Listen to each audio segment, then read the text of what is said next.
यार क्या मस्त एपिसोड था। चलो एक छोटा रिकैप। रियो और उसका 2 साल का भाई सीरो दोनों ने अपने पेरेंट्स को एक ट्रैजिक प्लेन क्रैश में खो दिया। और अब वो एक स्कूल की चेयरवुमन से मिलने जा रहे हैं जो उसी क्रैश में अपने बच्चे खो चुकी है। और अब वो इन दोनों बच्चों को अडॉप्ट करना चाहती है। बस यहीं से शुरू होता है पूरा ड्रामा। जब ये लोग चेयरवुमन के ऑफिस में घुसते हैं ना, मैडम सीधा बोलती हैं, तुम लोग इतनी लेट क्यों हो? मैं सुबह से वेट कर रही हूँ। और भाई सीरो तो लिटरल सैवेज निकला। सीधा उन्हें शैगी बोल देता है। मैं बोला, अरे भाई, ये 2 साल का है या रोस्ट मास्टर? रयू फटाफट उसका मुंह बंद करके माफी मांगता है। चेयरवुमन थोड़ा शांत होकर बोलती हैं, अच्छा, मेरे साथ रहना है ना, तो स्कूल में पार्ट टाइम बेबी सिटर का काम करना पड़ेगा। और मैंने सोचा, बस ये तो डील सही है। फिर सेवा उन्हें डे केयर ले जाता है एंड वहाँ सारे छोटे बच्चे खेल रहे होते हैं। सेवा बताता है कि ये बेबी सिटर क्लब उसके बेटे ने शुरू किया था, लेकिन कोई ज्वाइन करने नहीं आया, सो क्लब कभी बना ही नहीं। रयू हीरो मोड में बोल देता है, मैं इस क्लब का फर्स्ट मेंबर बनूंगा, मैं पूरी मेहनत करूंगा। सेवा इमोशनल हो गया। नोबिलिटी ने आंखों में पानी ला दिया। मैंने बोला, भाई तू ओवर एक्टिंग की दुकान है क्या? जब रयू डे केयर का दरवाजा खुलता है, पूरा सीन फनी हो जाता है। सारे बच्चे खेलना छोड़कर स्टैचू बन जाते हैं और अगले ही पल सब भागकर सेवा के पीछे छुप जाते हैं। एक बच्चा केयरटेकर का कान खींचकर उसे उठाता है। वो केयरटेकर खुद को इंट्रोड्यूस करता है, ऊसा याहो, स्कूल का ग्रेजुएट और यहाँ का केयरटेकर। किड्स पूछते हैं, क्या हम इनके साथ खेल सकते हैं? ऊसा बोलता है, पहले इंट्रोड्यूस हो जाओ। और सब एक साथ अपना नाम चिल्लाते हैं। Literal mini chaos. फिर वो नेमिंग ट्रेन शुरू होती है। कीरन, फिर ताका, फिर तकुमा और उसका ट्विन कजूमा, सबसे छोटा मिदोरी। रयू सीरो को नीचे रखता है। तभी ताका बोलता है, मॉन्स्टर आ गया, अटैक मॉन्स्टर सीरो।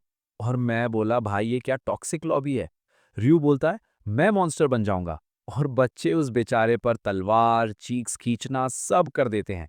सीरो अपने भाई को बचाने की कोशिश करता है, पर हर बार गिर जाता है। क्यूट प्लस सैड दोनों लगे। रियू कहता है, तुम कहीं और खेल लो, मैं हैंडल कर लूंगा।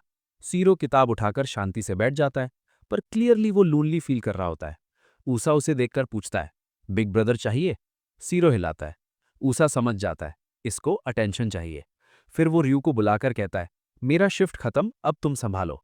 रियू बोलता है, हाँ संभाल लूंगा। और मैं बोला, भाई तू ओवर स्मार्ट बन रहा है, पर ठीक है। फिर केओस का राउंड 2 शुरू। रयू मिदोरी का डायपर बदल रहा है। तभी ताका फिर अटैक कर देता है। किरण पूछती है, हंग्री हो? मैंने खाना बनाया है। और फिर मिदोरी को खींचकर बोलती है, मैं ममा बनती हूँ।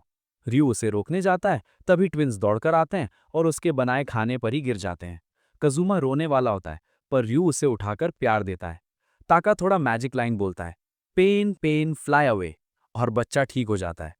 किरण का खाना बर्बाद हो जाता है। वो सैड हो जाती है। रयू उसे चेयर अप करता है। मिदोरी रोने लगती है। रयू उसे उठा लेता है। और ताका फिर उसके कान खींचने चढ़ जाता है। भाई लिटरली रयू इक्वल्स टू ह्यूमन प्लेग्राउंड। सीरो दूर अकेला बैठा है, क्लियरली सैड। फिर सबके पेरेंट्स आते हैं और बच्चे उनके पास भाग जाते हैं। मदर्स पूछती हैं, और तुम कौन? रयू प्राउडली बोलता है, मैं नया हेल्पर हूं और ये मेरा बेबी ब्रदर सीरो। सब सीरो को हेलो बोलती हैं। सब जा रहे होते हैं, तभी ताका का बड़ा भाई आता है, हयातो। वो रयू से पूछता है, तुम न्यू ट्रांसफर स्टूडेंट हो? मैं भी थर्ड ईयर में हूँ। रयू सोचता है, बंदा थोड़ा स्कैरी है पर लगता डिसेंट भी है। फिर ताका ड्रामा शुरू करता है। ताका बोलता है, मैं रयू के साथ और खेलूंगा। और फिर वो रयू पर वार कर देता है, सीधे मार देता है। बच्चा रोने लगता है। रयू समझाता है, अरे इतना जोर से मारने की क्या जरूरत थी? ताका गुस्से में हयातो की टांगों पर भी मार देता है और उसे मीनी बोलता है। हयातो बोलता है, भाई अपने छोटे भाई का ध्यान रखो, वो अकेला बैठा है। रयू एहसास करता है, हाँ सही बोल रहा है। हयातो ताका को लेकर निकल जाता है। रयू सीरो के पास आता है, बुक पढ़ूं तुम्हें? लेकिन तभी सीरो अचानक उसके गोद में गिर जाता है, जोर जोर से सांस लेते हुए। रयू डर के मारे भागकर हयातो को पकड़ लेता है। मुझे हॉस्पिटल ले चलो, मेरे भाई को फीवर है। हयातो तुरंत ताका को माँ के ऑफिस में छोड़ता है और दोनों भागते हुए हॉस्पिटल जाते हैं। रास्ते में रियो का दिल टूट रहा होता है। मैं अपने बेबी भाई को अकेला कैसे छोड़ दिया, क्या सोच रहा था मैं? हॉस्पिटल में डॉक्टर बताता है, फीवर स्ट्रेस की वजह से है, एनवायरनमेंट चेंज से। थोड़ा आराम करेगा तो ठीक हो जाएगा। नर्स कहती है, जैसे ही जागे घर ले जाना। रियो बाहर आकर पेरेंट्स को कॉल करने जाता है, लेकिन फोन पर ही उसके आंसू गिरते हैं। उसे याद आता है, माँ बाप अब नहीं है, वापस नहीं आएंगे। रियो फूट फूट कर रोने लगता है। सैरो अब बस मेरा है, सिर्फ मेरा। तभी पीछे से चेयरवुमन उसका कंधा पकड़ती है। फाइनली तुम रोए। फ्यूनरल वाले दिन तुम तीनों ही रोए नहीं थे। वो कहती है, जो खो गए हैं वो वापस नहीं आएंगे, लेकिन इसका मतलब ये नहीं कि तुम अकेले हो। रियो की आंखों में फिर आंसू आ जाते हैं। नर्स सैरो को लेकर आती है रोता हुआ। सैरो अपने हाथ आगे करता है। भैया। रियो उसे कसकर पकड़ता है। इडियट, मुझे पहले क्यों नहीं बुलाया? उसके दिल में आता है, क्या सैरो को भी समझ आ गया है कि उनके पेरेंट्स कभी वापस नहीं आएंगे? रात को चेयरवुमन खुद आकर उनकी चादर ठीक करती हैं। रियो आंसू रोक नहीं पाता। वो सही कहती है, कोई सच में अकेला नहीं होता। सुबह चेयरवुमन पूछती हैं, ये बेकार से फूल कहाँ से आए? सेवा बताता है, रियो और सैरो ने आपके लिए तोड़े थे। चेयरवुमन ब्लश करके बोलती है, अच्छा, फेंकना मत, रख दो। क्लास में टीचर रियो को इंट्रोड्यूस करने बोलता है। रियो हकलाने लगता है, लेकिन हयातो को देखता है और कॉन्फिडेंस आ जाता है। वो साफ साफ अपना इंट्रोडक्शन दे देता है। डे केयर में ताका पूछता है, सैरो, चलो मेरी फेवरेट बुक पढ़ते हैं। सैरो सिर हिलाता है। बाकी बच्चे भी एक्साइटेड। फिर रात को रियो उन्हें पावर रेंजर्स की किताब पढ़ता है। ताका कहता है, मैं रेड रेंजर। बट ट्विंस झगड़ते हैं, नहीं मैं, नहीं मैं। किरण, मैं पिंक रेंजर। ऊसा तो केयर टेकर तो मिदोरी को पकड़कर सो ही जाता है। अगली सुबह रियो उठता है तो सैरो उसके सीने पर सोया होता है। वो उसे कसकर हक करता है। अब मॉम डैड नहीं है, बस हम दोनों हैं। तभी दरवाज़ा धड़ाम से खुलता है। चेयरवुमेन के शैगी अंदर आती है। उठो, स्कूल के लिए तैयार हो जाओ। सैरो उसके बाल पकड़कर फिर बोल देता है, शैगी। वो चिल्लाती है, एक बार और बोला तो तेरे जैसे बाल काट दूंगी। सेवा मन ही मन इमेजिन करता है, क्यूट लगेगा एक्चुअली। चेयरवुमेन रियू को नया स्कूल यूनिफॉर्म देती है। तुम आज से मेरे अकेडमी के स्टूडेंट हो। रियू इमोशनल हो जाता है। इतना सब मेरे लिए? डे केयर में ऊषा शौक में, चीप स्टेक हैग, यूनिफॉर्म खरीद लाई, वाह वाह। रियू सैरो से कहता है, मैं क्लास जा रहा हूँ, लंच तक आता हूँ। क्लास जाते समय सब लोग उसे घूरते हैं। रियू शर्माता है। तभी हयातो आता है। वो इसलिए देख रहे हैं क्योंकि तुम बच्चों के साथ घूम रहे हो। रियू पीछे मुड़ता है और शौक। ताका और सैरो पीछे पीछे आए हुए हैं। भैया। सैरो उसे हक कर लेता है। बाकी बच्चे भी, रियू भैया खेलो। रियू public Shem mode on. Hayato गुस्से में मुक्का उठाता है, चुप हो जाओ। ताका रोते हुए भागता है, पूपी हेड। और वो एक डरावनी लड़की से टकरा जाता है, इनामदा। वो चिल्लाती है, ये स्कूल प्लेग्राउंड नहीं है, बच्चे यहाँ क्या कर रहे हैं? बच्चे डरकर रियू को पकड़ लेते हैं। रियू माफी मांगता है, सबको डे केयर वापस ले जाता है। लोग कहते हैं, इनामदा टॉपर है, पर एटीट्यूड देखो। वो सबको इग्नोर करके चल देती है। तो भाई डे केयर वापसी का पूरा सीन बड़ा मजेदार और थोड़ा इमोशनल था। रियू और बाकी बच्चे डे केयर लौटते हैं और प्रेडिक्टेबली ऊसा पहले से ही यूजुअल मोड में सो रहा होता है। हयातो सीधा उसको हल्का सा मारकर उठाता है, उठ जा, ड्यूटी पे हो। ऊसा नींद से लड़खड़ाते हुए उठता है और तभी रियू नोटिस करता है कि सैरो अब भी पूरे इंसिडेंट से थोड़ा सैड है। रियू उसके सिर पर हाथ फेरकर उसे चीयर अप करने की कोशिश करता है। तभी इनामदा अंदर आती है, ताका का लंच लेकर। उसकी माँ, जो स्कूल में टीचर है, ने भेजा था। बच्चे उसे देखते ही डर के मारे कांपने लगते हैं। विलन आ गई। वाइब्स पूरी जूम इन ड्रामेटिक तरह की। इनामदा बस लंच देकर जाने लगती है। तभी ऊसा अचानक पेट पकड़कर बोलता है, आह, मेरा स्टमक, बहुत दर्द हो रहा। हयातो, मुझे नर्स रूम ले चलो। और वो रियू और इनामदा को बोल जाता है, किड्स का ध्यान रखना, मैं आता हूँ। रियू और इनामदा लिटरली शॉक में। व्हाट? ये दुओ डे केयर संभालेगा? रियू बोलता है, तुम क्लास में लौट जाओ, मैं संभाल लूंगा। बट इनामदा फिर भी रुकती है। उजेदा ने मुझे जिम्मेदारी दी है, मैं जाऊंगी नहीं। लेकिन बच्चे सीधे रियू के पीछे ऐसे छिपते हैं जैसे गिलहरियां बिल में छुपती हैं। इनामदा को देखकर सबका सीपीयू लैग हो जाता है। इनामदा हेल्प करने के लिए मिदोरी को उठाने की कोशिश करती है। जैसे ही बोलती है, मैं बस हेल्प करना चाहती हूँ, मिदोरी उठकर रोने लगती है और पूरा केओस शुरू। ताका तो उसका हल्का प्लास्टिक स्वॉर्ड लेकर पोक करता है, विलेन अटैक। बाकी बच्चे भी उसके पीछे पड़ जाते हैं। इनामदा गुस्से में दहाड़ती है, किसको विलेन बोल रहे हो तुम लोग? और सारे बच्चे स्टैचू बन जाते हैं। रियू देखता है कि इनामदा की आंखों में आंसू आ रहे हैं। वो तुरंत बच्चों को कहता है, माफी मांगो अभी। लेकिन इनामदा बोलती है, फोर्स्ड अपॉलॉजी की जरूरत नहीं है। मुझे तुम पर तरस आता है रियू, तुम्हें इतनी जिम्मेदारी उठानी पड़ती है। रियू हंसकर बोलता है, ये बच्चे बोझ नहीं हैं, ये प्यारे हैं। बस ये सुनते ही इनामदा उसे तकिया मार देती है। ये चीजी स्माइल मत दो मुझे। फिर वो रोते रोते सॉफ्ट टॉयज फेंकने लगती है। सब बच्चे तुमसे प्यार करते हैं, कोई मुझसे प्यार नहीं करता। पढ़ाई ही बस मेरी स्किल है। किरण आगे आती है, उसके हाथ पकड़कर बोलती है, रोना मत। बाकी बच्चे भी उसके आसपास आ जाते हैं, सबकी आंखें नम। अगले ही पल इनामदा सब बच्चों को गले लगा लेती है और एक पीसफुल स्लंबर शुरू। बच्चे प्लस इनामदा एक साथ सो जाते हैं। थोड़ी देर बाद सैरो अपने टाइगर वाले स्वेटर को घूर रहा होता है। रियू पूछता है, क्या हुआ? किरण बताती है, वो सैड है। ताका ने बोला था कि टाइगर वाली टी शर्ट बेवकूफ़ी है, क्योंकि उसने असली टाइगर देखा ही नहीं। ताका बोलता है, मैंने सच ही कहा। बस आ तो आता है, ताका का सर थपथपाकर डांट देता है। सैरो को इंसल्ट क्यों कर रहा था?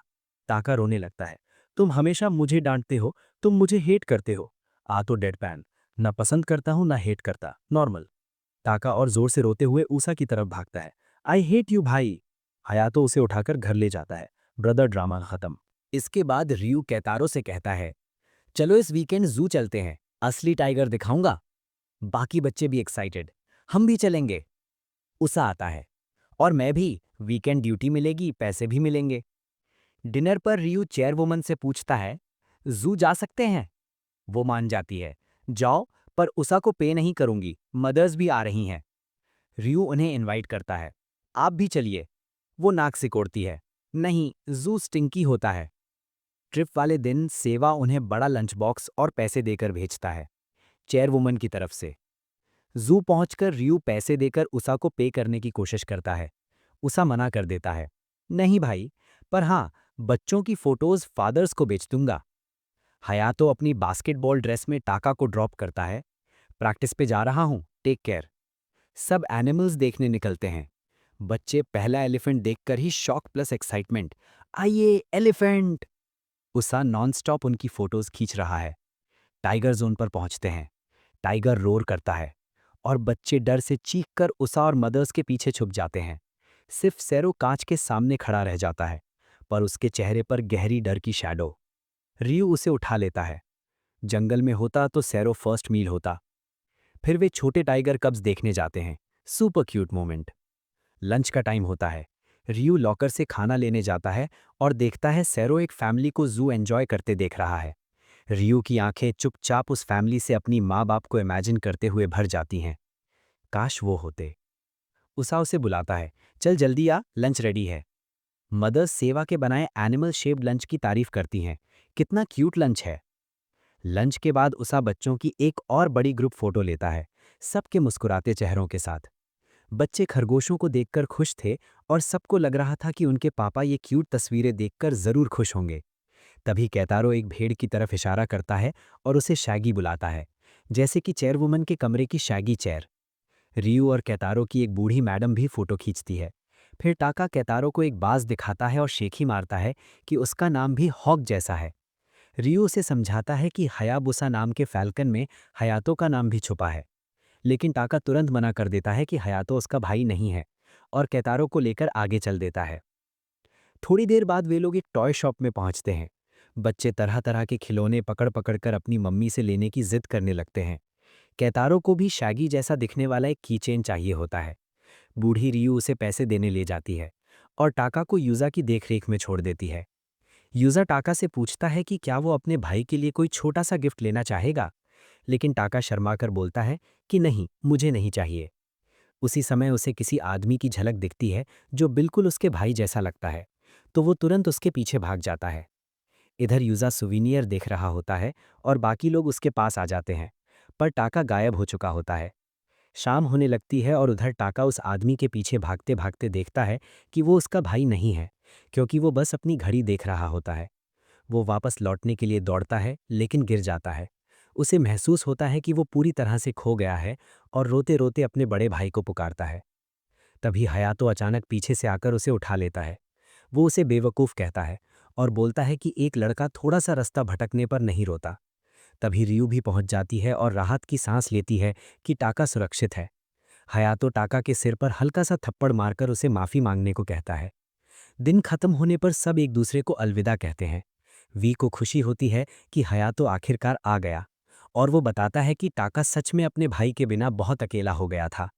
हयातो गुस्से गुस्से में कहता है कि वो तो इसलिए आया क्योंकि उसकी माँ ने उसे डांटा था कि उसने टाका को अकेला छोड़ दिया। सोते सोते टाका धीरे से बड़बड़ाता है, आई लव यू भाई। ये सुनकर हयातो भी धीरे से कहता है, बेवकूफ़, मैं भी तुमसे नफरत नहीं करता। रियू मजाक में चिढ़ाती है कि भले ही तू ठंडा सा दिखता है, पर अपने भाई से बहुत प्यार करता है।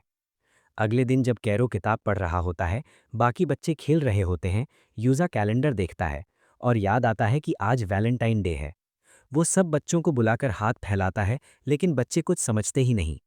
कैरो अपना हाथ बढ़ा देता है तो वो कहता है, अरे ये नहीं, मुझे तुम्हारी मम्मियों के भेजे हुए वैलेंटाइन गिफ्ट चाहिए।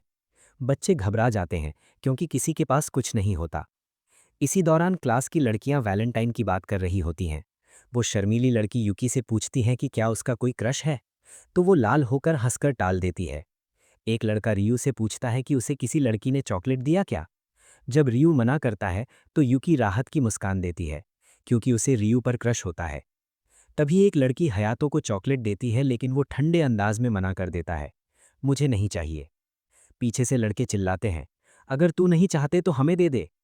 सबसे ज्यादा अटेंशन कैचर है यागी, एक तेज और पॉपुलर लड़का जिसे लड़कियां ढेर सारी चॉकलेट देती हैं। ये देख इनामदा चिढ़ जाती है, क्योंकि स्कूल में गिफ्ट देना असल में बैन है।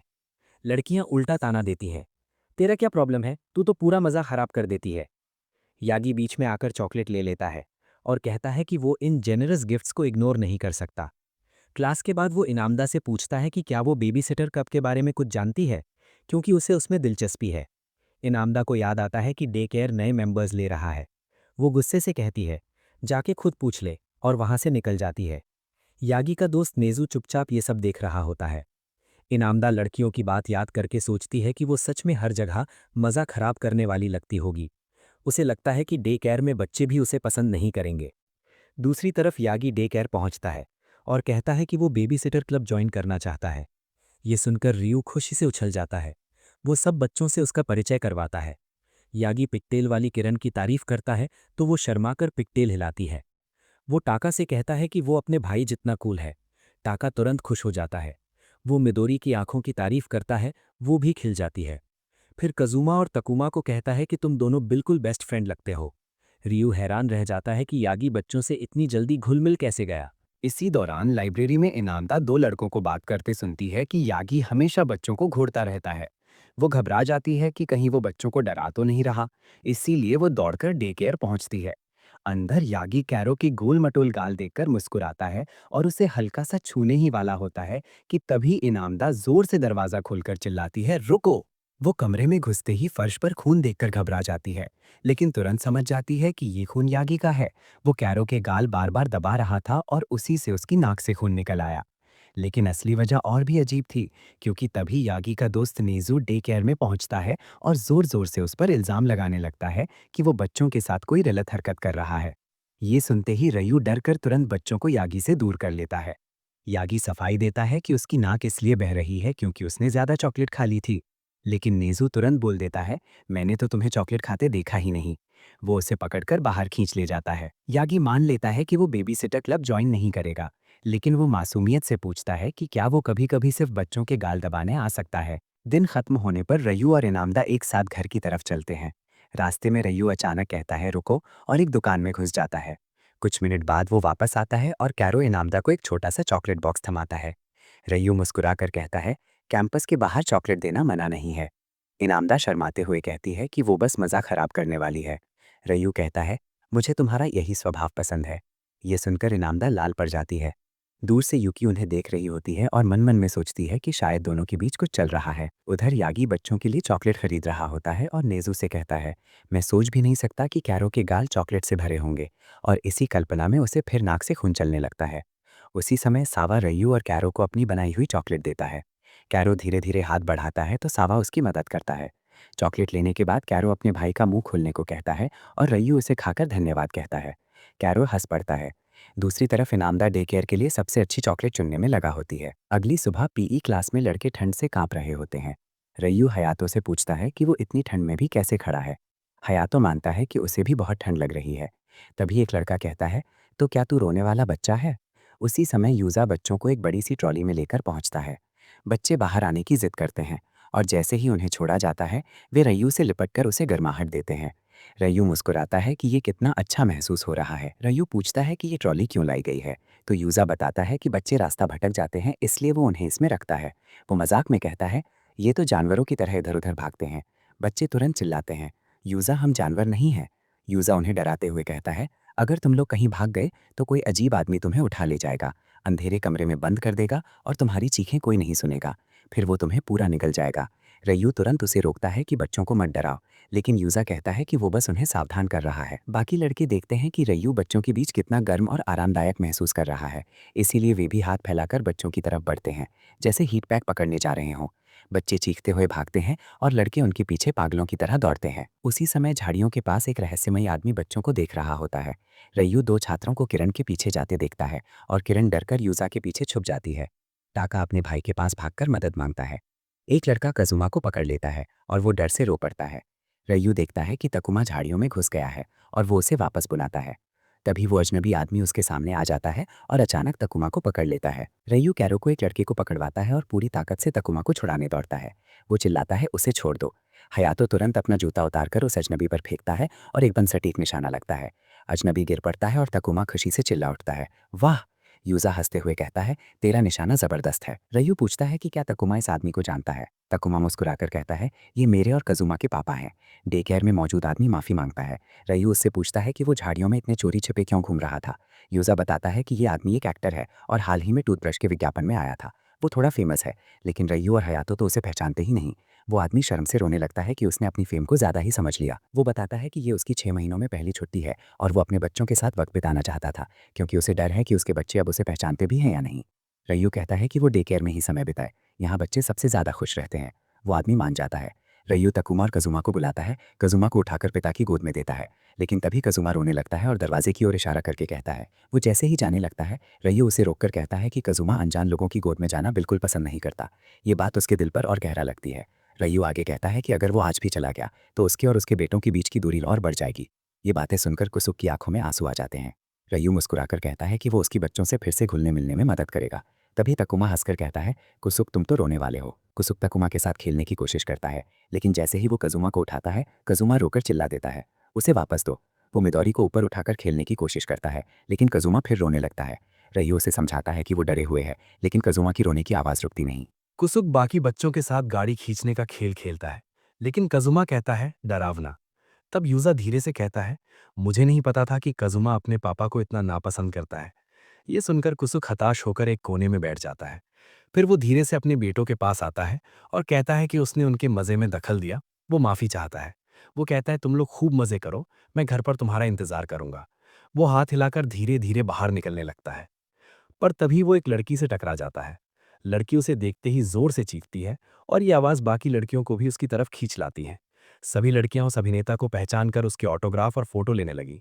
उसी समय तकुमा और कजुमा रय्यू और हयातो की गोद में ऊपर उठे हुए थे और अपने पापा को पुकारते हैं, पापा वापस आओ। ये सुनकर कुसुक खुशी से रोने लगता है और भीड़ के बीच से निकलते हुए बच्चों की तरफ बढ़ता है। वो हैरान होकर पूछता है, क्या तुमने सच में मुझे पापा कहा? तभी एक टीचर सीटी बजाते हुए आती है और चेयरवुमन की फोटो दिखाकर लड़कियों को चेतावनी देती है कि अगर मैं तुरंत क्लास में नहीं लौटी तो उनका साल बर्बाद हो जाएगा। लड़कियां बिजली की तरह भाग जाती हैं। ये टीचर असल में कुसुक की पत्नी होती है। वो माफी मांगकर बताती है कि यूजा ने उसे सारी बातें बता दी थीं। वो कहती है कि वो बच्चों को उनके पिता की फिल्में दिखाती रही, लेकिन पिछली फिल्म में वो किडनैपर बना था, इसलिए कजुमा उससे डरता है। वो मुस्कुराते हुए कहती है, लेकिन तुम उस रोल में बहुत कूल लग रहे थे। तभी तकुमा और कजुमा पूछते हैं, क्या आप हमारे साथ खेलेंगे? ये सुनकर कुसुक अपने दोनों बेटों को कसकर गले लगा लेता है। दोनों बच्चे अपने पिता के साथ बेहद खुश दिखाई देते हैं, जबकि कैतारो चुपचाप खड़ा होकर उस खुशहाल परिवार को देखता रहता है। अगली सुबह चेरी ब्लॉसम हवा में लहराते दिखते हैं। ये रय्यू के हाई स्कूल का पहला दिन होता है। वो अपने बेबी सिटर क्लब की भर्ती वाले पोस्टर को लगाने के लिए नोटिस बोर्ड की तरफ जाता है, लेकिन पता चलता है कि बोर्ड पहले ही दूसरे क्लबों के पोस्टरों से भरा हुआ है। वो डे केयर के कमरे में जाता है और बच्चे उसे देखते ही उस पर झपट पड़ते हैं, जिससे वो फर्श पर गिर जाता है। पोस्टर उसके हाथ से छूटकर कैतारो के सिर पर जाकर चिपक जाता है। कैतारो बिना हिले खड़ा रहता है, जैसे उसे पता ही ना हो। यूजा भी वहीं खड़ा खड़ा कैतारो के सिर पर लगे पोस्टर को पढ़ता है। रय्यू उसे देखता है और कहता है, कम से कम सिर से कागज तो उतार लो। यूजा सुझाव देता है कि वे दूसरे क्लब घूमकर देखें। जुड़वा बच्चे खुशी से तैयार हो जाते हैं। टाको चाहता है कि वो अपने भाई के क्लब को देखे और किरण भी उत्साहित होती है।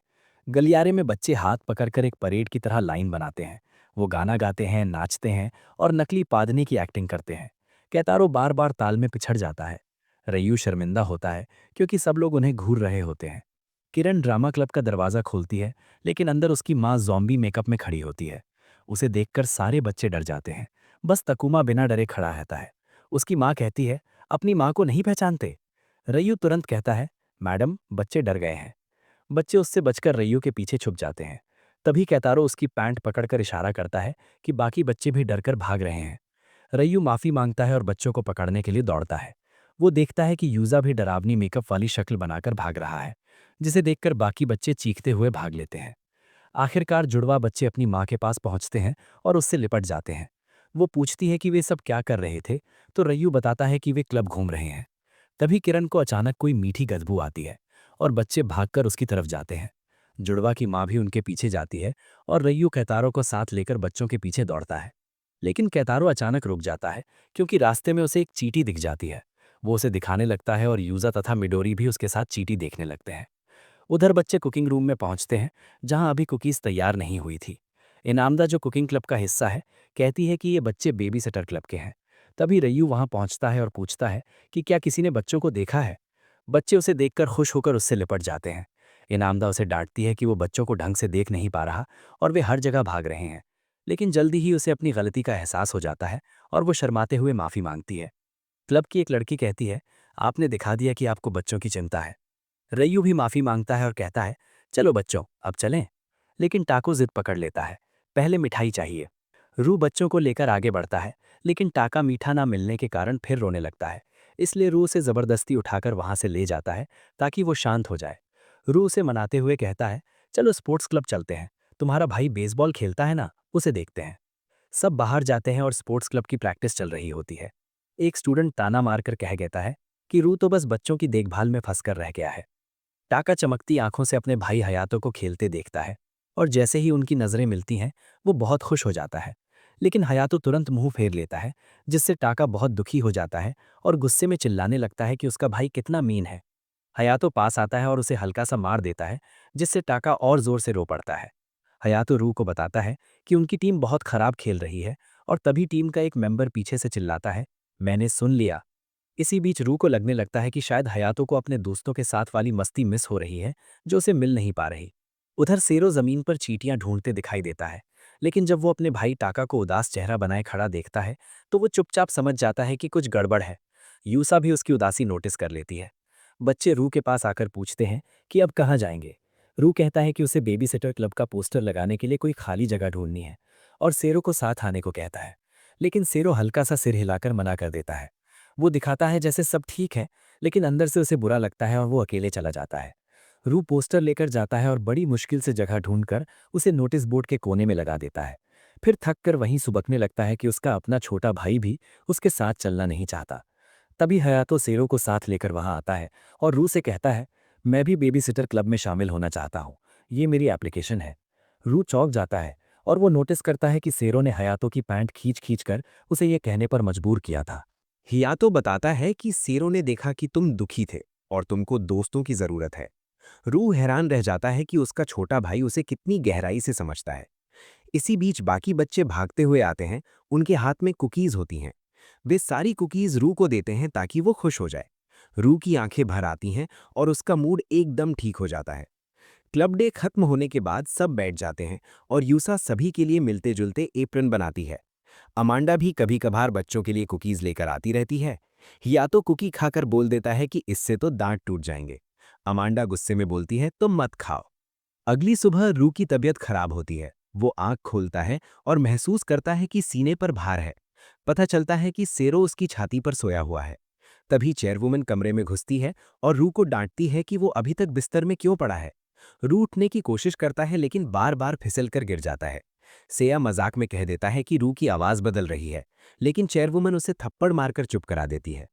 वो सेरो को उठाकर ले जाती है और कहती है कि अगर वो भी बीमार हो गया तो दिक्कत दुगनी हो जाएगी। सेरो दरवाजे से उदास खड़ा देखता है। तभी वो कहती है कि चलो रू के लिए दवा बनाने में मेरी मदद करो। रू को आराम करने के लिए छोड़ दिया जाता है। रसोई में चेयरवुमन गरम कंबल पकड़े खड़ी होती है और सेरो उसे शैगी कह देता है। वो चिढ़कर पूछती है कि क्या वो कंबल की बात कर रहा है या उसकी। सेरो फिर वही बोलता है और वो कंबल उसके मुंह पर फेंककर उसे पीछे आने को कह देती है। वो गुस्से में नींबू आधा काटती है और सेरो को बोलती है कि रू के लिए हनी लेमन बनाएंगे। सेरो नींबू निचोड़ने की कोशिश करता है लेकिन एक बूंद भी नहीं निकलती। चेयरवुमन पूछती है मदद चाहिए क्या, लेकिन वो जिद्दीपन से मना कर देता है। काफी मेहनत के बाद वो एक बूंद निकाल लेता है और उसे गर्व से दिखाता है। वो उसे और निचोड़ने को कहती है और सेरो पूरा जोर लगाकर काम करता है। आखिरकार जब वो पूरा नींबू निचोड़ देता है और उठता है तो गलती से पूरा कप गिरा देता है।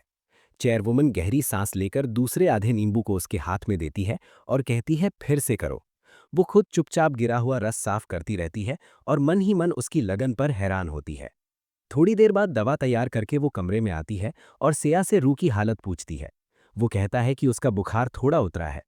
चेयरवुमन कहती है कि उसे और आराम करने दो और दरवाज़ा बंद कर देती है। रू सोते सोते अपने परिवार का सपना देखता है। उसके माता पिता फिर किसी ट्रिप पर जा रहे होते हैं और इस बार वे सेरो को भी साथ ले जाते हैं।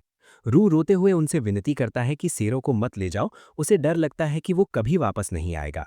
नींद में उसकी आंखों से आंसू गिरने लगते हैं। तभी असलियत में सेरो उसका चेहरा पकड़कर उसके आंसू पोंछता है और रू की आंखें खुल जाती हैं। नींबू के रस के कारण आंखों में जलन होती है।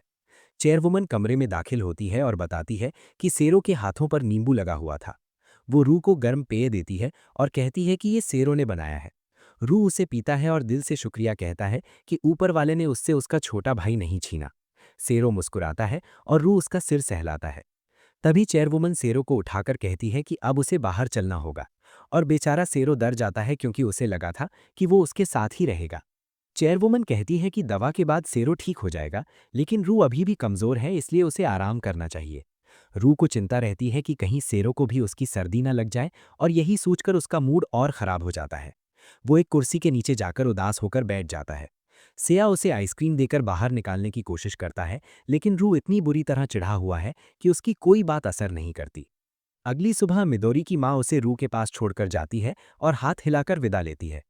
रू सेरो से कहता है कि जब तक बाकी बच्चे आते हैं क्यों ना एक किताब की कहानी पढ़ लें, लेकिन उससे पहले वो मिदोरी का डायपर बदलने लगता है और तभी पता चलता है कि डायपर खत्म हो गए हैं।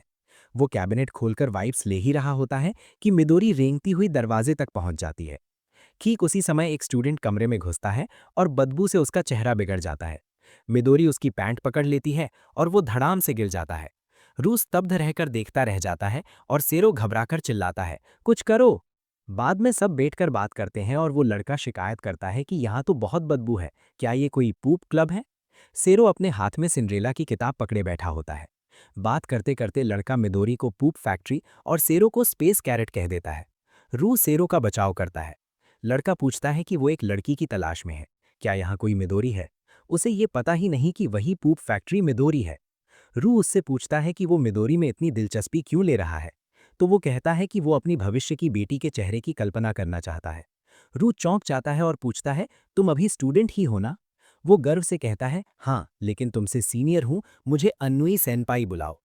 रू बताता है कि मिदोरी की माँ पहले से शादीशुदा है, लेकिन अन्नुई रोमांस की नशे में हंसते हुए कहता है कि प्यार में ये सब मायने नहीं रखता। रू घबरा जाता है और अन्नुई व्यंग्य में कह देता है कि रू को क्या पता, उसे तो रोमांटिक अनुभव की कमी है। वो ये सोचकर चला जाता है कि यहाँ मिदोरी नहीं है। थोड़ी देर बाद यूसा रू की आंखों के सामने हाथ हिलाती है, क्योंकि अन्नुई की बातें सुनकर रू ट्रॉमा में जाकर आंखें खुली रखकर सो गया था। किरण उसे बताती है कि वो आंखें खोले खोले ही सो रहा था। बगल में बेचारा सेरो अब भी सिंड्रेला की किताब पकड़े इंतजार कर रहा था कि भाई उसे पढ़कर सुनाएगा, लेकिन रू हड़बड़ाकर कहता है कि बाद में पढ़ेंगे। रू यूसा से पूछता है कि मिदोरी का पापा कहाँ है। यूसा बताता है कि वो विदेश में किसी खुदाई डिग पर काम कर रहे हैं। ये सुनकर रू सदमे में आ जाता है। उसे लगता है कि शायद मिदोरी की माँ अन्नुई के साथ धोखा कर रही है। यूसा मजाक में पूछता है कि क्या रू को बड़ी उम्र की औरतों में इंटरेस्ट है, लेकिन रू तुरंत मना कर देता है। क्लास में रू हियातो को बताता है कि उसे शक हो रहा है कि मिदोरी की माँ शायद अफेयर में है। हियातो बेपरवाही से कहता है कि लोगों की जिंदगी है, उनके मामलों में दखल मत दो। क्लास शुरू होती है, लेकिन रू का ध्यान पढ़ाई से ज्यादा रोमांस और पहला प्यार कैसा होता है वाली बातें सोचने में उलझ जाता है। वो याद करता है कि लोग कहते हैं युकी क्यूट है, तो वो उसे घूरकर देखने लगता है, लेकिन उसके मन में कोई रोमांटिक एहसास नहीं होता। युकी उसे देखते देखते शर्मा जाती है और रू और उलझ जाता है। इतने में अमादा आती है और रू से पूछ लेता है कि उसे चीट करने वालों के बारे में क्या लगता है। अमादा गुस्से में कहती है कि ऐसे लोगों को सख्त सजा मिलनी चाहिए। रू पूछ बैठता है कि क्या उसे कभी किसी पर क्रश हुआ है, जिससे अमादा परेशान होकर कहती है कि वो कोई दिलचस्प लड़की नहीं है और उसे कभी प्यार व्यार नहीं हुआ। रू जब डे केयर लौटता है तो बच्चे इनुई पर नाक का सारा सराफ चिपका रहे होते हैं और सैरो अब भी सिंड्रेला की किताब पकड़े खड़ा है। रू बच्चों को बुलाता है और टिश्यू से उनकी नाक साफ कराता है। वो मिदोरी को उठाकर समझाता है कि कमजोर लोगों का मजाक बनाना ठीक नहीं। तभी इनुई फिर वापस आता है और शिकायत करता है, मुझे पता चल गया कि पूप फैक्ट्री मिदोरी है, तुमने पहले बताया क्यों नहीं? फिर वो मिदोरी का हाथ चबाने लगता है। बच्चे उसे भी कमजोर कहकर चढ़ाते हैं। रू उससे कहता है कि किसी ऐसी औरत को लेना ठीक नहीं जिसके पति और बच्चा है। लेकिन इनुई कहता है कि उसका पति तो अब इस दुनिया में नहीं, क्योंकि उसने कहा था कि वो बहुत दूर है, यानी मर चुका है, और उसी वजह से वो उसकी मदद करना चाहता है। तभी मिदोरी की माँ आती है उसे लेने। इनुई एकदम लाल होकर उनके पास जाता है और उनका हाथ पकड़ने लगता है। बच्चे उसे उबला हुआ ऑक्टोपस कहकर मजे लेने लगते हैं। इनुई कुछ कहने ही वाला होता है कि मिदोरी जोर से रोने लगती है। उसकी माँ उसे गोद में लेकर शांत कराती है और कहती है कि डैडी बस आने ही वाले हैं। ये सुनकर इनुई दंग रह जाता है। वो पूछता है, ये आपके पति? और वो समझाती है कि वे तुर्की में खुदाई के काम से वापस लौट रहे हैं। वो पूछती है कि इनुई कुछ कहने वाले थे, लेकिन वो लाल होकर कह देता है कि उसे याद नहीं। फिर वो बोल उठता है कि वो मिदोरी की देखभाल कर सकता है ताकि वो अपने पति के साथ डेट पर जा सके। मिदोरी की माँ मुस्कुराकर उसका धन्यवाद करती है और इनुई शर्म से कोने में जाकर बैठ जाता है। तभी बच्चे खिलौने की तलवारें लेकर उस पर हमला करने लगते हैं। इनुई गुस्से में यूसा पर भड़क उठता है कि उसने सारी बात छुपाई। तो यूसा हंसकर कहता है कि उसे ये मज़ा बहुत पसंद आया था, इसलिए उसने जानकर भी गलतफहमी में रखा। इनुई शर्म से अपना चेहरा ढक लेता है। आर को लगता है कि उसने बिल्कुल बेवकूफ़ जैसी हरकत की, जबकि उसके दिमाग में तो ये था कि वो उसके सामने बहुत कूल दिख रहा होगा। तभी यूई मजाक में कहती है कि शायद उसने क्रम ही उल्टा कर दिया, पहले प्यार, फिर शादी और फिर बच्चे आते हैं। रू फिर से सैरो की तरफ देखता है, जो अब भी सिंड्रेला वाली किताब पकड़े बैठा है। वो उससे माफ़ी मांगता है और बच्चों को वो पिक्चर बुक पढ़कर सुनाता है। पढ़ते पढ़ते वो कल्पना करता है कि मिदोरी और उसकी माँ खुशी खुशी अपने पिता से मिल रही हैं। अगले दिन माहौल पूरी तरह बदल चुका है। रियू ड्रैगन किंग ने धरती पर कब्जा कर लिया है, डेमन क्वीन मिदोरी की सेवा में। लेकिन टेंशन लेने की जरूरत नहीं, क्योंकि रेंजर्स 5 आ चुके हैं। टाका रेड रेंजर है, कारो ब्लू रेंजर और जुड़वा दोनों येलो रेंजर।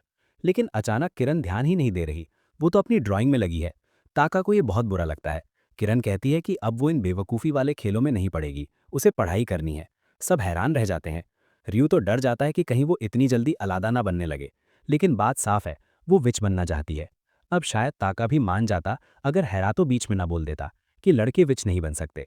अब जब बाकी बच्चे ऑटोमेटिकली बाहर हो गए तो लड़ाई छिड़ जाती है।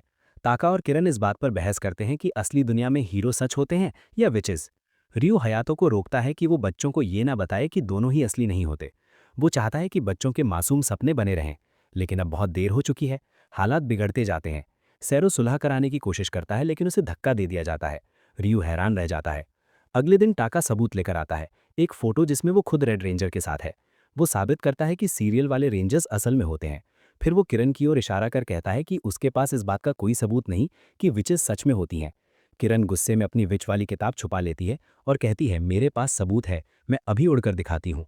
और दृढ़ नज़र के साथ बाहर झाड़ू पर उड़ने की कोशिश करने चल देती है। यूसा कहती है कि ऐसा होने वाला नहीं, लेकिन टाका फिर भी कहता है कि विचेस होती ही नहीं, चलो खेलते हैं। किरण कहती है कि वो तब तक नहीं जाएगी जब तक उड़ ना ले। रियू चिंता में है। यूसा कहती है कि उसे कक्षा में लौट आना चाहिए, किरण खुद ही मान जाएगी। रियू ये समस्या हयातो को बताता है तो वो कहता है कि सच बता दो, विचेस नहीं होती। रियू कहता है कि बच्चों के सपने ऐसे नहीं तोड़ सकते। तभी इनामदा आती है और पहले तो डांट देती है कि रास्ता रोका हुआ है। लेकिन जैसे ही उसे सुनाई देता है कि वे बच्चों के सपने टूटने की बात कर रहे हैं, वो पूछती है कि क्या कुछ गलत हुआ है। रियू पूछता है कि क्या वो बातचीत में शामिल होना चाहेंगी। वो शर्माते हुए मना करती है, लेकिन रियू फिर भी उसका मत जानना चाहता है। रियू पूरी समस्या बताता है। इनामदा कहती है कि वो मदद कर सकती है, लंच के समय मिलना। लंच टाइम पर वो सचमुच कुछ किताबें लेकर आती है जिनमें विचेस के अस्तित्व के सबूत हैं। लेकिन सारी किताबें डरावनी और बच्चों के लिए बहुत भारी हैं। रियू को लगता है कि ये तो बच्चों को दिखाना ठीक नहीं। इनामदा को एहसास होते ही माफ़ी मांगकर जल्दी से चली जाती है। यूकी सोचने लगती है कि अलादा और रियू के रिश्ते कैसे होते हैं। रियू को लगता है इनामदा थोड़ी अजीब ज़रूर है, पर दिल की अच्छी है। उसके मन में चेयरवुमन का विचार आता है, जो कुछ कुछ विच जैसी लगती हैं। वो कल्पना करता है कि उनसे कहे कि वो थोड़ी देर के लिए विच बनने का नाटक करे, लेकिन वो उसे डांटती हुई दिखती है कि जाकर पढ़ाई करो। उधर यूसा किरण को वापस अंदर आने को कहती है, लेकिन किरण मना कर देती है। वो उड़ने ही वाली है। यूसा सोचती है कि जब तक वो कूदे नहीं, बाहर रहने में दिक्कत नहीं। तभी सैरो उसकी पैंट खींचकर इशारा करता है और उसे किरण की विच वाली किताब देता है। यूसा उसे बच्चों को पढ़कर सुनाने लगती है। जुड़वा भी सुनने आ जाते हैं। किरण ऊपर देखती है और एक ऊंचे लेज पर चढ़ जाती है। वो सच में उड़ने के लिए कूदने वाली है। उसी समय रियू डे केयर की तरफ चल रहा होता है, हाथ में मैजिक ट्रिक वाली किताबें लेकर। वो किरण को लेज से कूदते हुए देखकर डर के मारे सारी किताबें गिरा देता है, दौड़कर उसे पकड़ लेता है और उसका गिरना बचा लेता है। किरण फूट फूट कर रो पड़ती है उसका सपना टूट चुका है। रियू उसे दिलासा देता है और सोचता है कि शायद उसे हयातो की बात मान लेनी चाहिए थी, सीधे सच बता देना चाहिए था कि विचेस सिर्फ कहानियों में होती हैं। तभी चेयरवुमन आती है और पूछती है कि किरण क्यों रो रही है। किरण सुबकते हुए बताती है कि वो उड़ नहीं सकती। चेयरवुमन शांत होकर कहती है, अरे बिल्कुल नहीं उड़ सकती, इसके लिए 100 साल की प्रैक्टिस चाहिए। आंखें चमक उठती हैं और वो पूछती है कि क्या वो खुद झाड़ू पर उड़ सकती है। चेयरवुमन मुस्कुराकर कहती हैं, ये मैं तुम्हारी कल्पना पर छोड़ती हूँ। बाकी बच्चे भी उनकी बात सुनकर चकित रह जाते हैं। जैसे ही चेयरवुमन चली जाती हैं, ताका कहता है कि वे लोग विचेस वाला खेल भी खेल सकते हैं। किरण मुस्कुराती है, बाकी बच्चे भी। और रयू सोचता है कि एक पल के लिए उसने भी मान लिया था कि चेयरवुमन सचमुच विच हैं। अगले सीन में हम नेजू को उसके भाई बहनों के साथ घर में देखते हैं। तभी अचानक उन्हें आवाज आती है। नेजू का छोटा भाई काई अपने पिता पर चिल्लाते हुए कहता है कि वो घर छोड़कर जा रहा है और गुस्से में बाहर भाग जाता है। उधर रयू कपड़े सुखा रहा होता है और कातारो जमीन पर चलती चींटियों की लाइन को घूर रहा होता है। वो धीरे धीरे उन्हें फॉलो करता है, लेकिन अचानक किसी जगह पहुंचकर रुक जाता है। कातारो वापस लौटकर रयू की पैंट पकड़ लेता है और वो चलते हुए भी उसी को पकड़े रहता है। रयू उससे कहता है कि अगर तुम ऐसे ही मेरी पैंट खींचते रहोगे तो मैं गिर जाऊंगा। रयू रुकता है और देखता है कि सामने एक झाड़ी में कोई फंसा हुआ है। वो देखकर चौंक जाता है। काई उस झाड़ी में अटका हुआ है। वो अनजाने में उसे नेजू कहकर बुला देता है, क्योंकि वो नेजू से काफी मिलता जुलता है। कातारो भी उसे चूहा कहकर बुलाता है। काई झाड़ी से निकलने की कोशिश करता है, लेकिन फंसा रहता है, तो रयू उसकी मदद के लिए हाथ बढ़ाता है। तभी काई उसके हाथ झटक देता है और कहता है, मुझे तुम्हारी मदद नहीं चाहिए। ये देखकर कातारो की दुनिया ही हिल जाती है कि कोई मदद को ऐसे ठुकरा भी सकता है। रयू उसके सिर पर हाथ फेरकर कहता है, कोई बात नहीं, मुझे चोट नहीं लगी। रयू पूछता है कि क्या वो नेजू का भाई है, और काई सिर हिलाकर हाँ कहता है। रयू बताता है कि वो और उसका भाई एक ही स्कूल में है और पूछता है कि क्या घर पर कुछ हुआ है, लेकिन काई कुछ नहीं बोलता। रयू फिर वापस कपड़े सुखाने लगता है और कहता है कि अगर कुछ कहना हो तो बुला लेना। वो कातारो से कहता है कि वो काई के साथ रुके। रयू सोचता है नेजू को फोन करे, लेकिन उसके पास उसका नंबर ही नहीं है। कातारो काई को देख रहा होता है। तभी अचानक काई घबराकर उसे कहता है कि भागो। तभी सामने से यागी दिखाई देता है। वो कातारो के पास आकर उसके गाल दबाता है। तभी रयू और इनामदा झाड़ियों से बाहर आते हैं। यागी को खून भी नहीं निकल रहा, लेकिन इनामदा गुस्से में उसे चेतावनी देती है कि अगर उसने कातारो को छूना बंद नहीं किया तो वो पुलिस बुला लेगी। यागी मजाक में उसे चिढ़ाता है कि अगर तुम भी गाल दबाना चाहती हो तो अपनी बारी का इंतजार करो, जिससे इनामदा और भड़क जाती है। कातारू छिप जाता है और यागी अपनी नाक साफ करता है। रयू बताता है कि उसने यागी को इसलिए बुलाया क्योंकि उसके पास सिर्फ उसी का नंबर था। ये देखकर वो भी चौंकता है कि इनामदा भी उनके साथ है। यागी कहता है कि नेजू को काम था इसलिए वो आया, और रास्ते में इनामदा मिल गई तो उसे भी साथ ले आया। सच्चाई पता चलती है कि नेजू का परिवार बहुत गरीब है और उनके 8 बच्चे हैं। काई गर्व से अपने भाई नेजू की तारीफ करता है, कितनी मेहनत करता है, पैसे कमाता है, पढ़ाई में भी अच्छा है। सब उसकी बात सुनकर हैरान रह जाते हैं। तभी यागी काई के बालों को प्यार से उलझाने लगता है और कहता है, तो कितना क्यूट है। और काई चिल्लाता है, छोड़ो मुझे।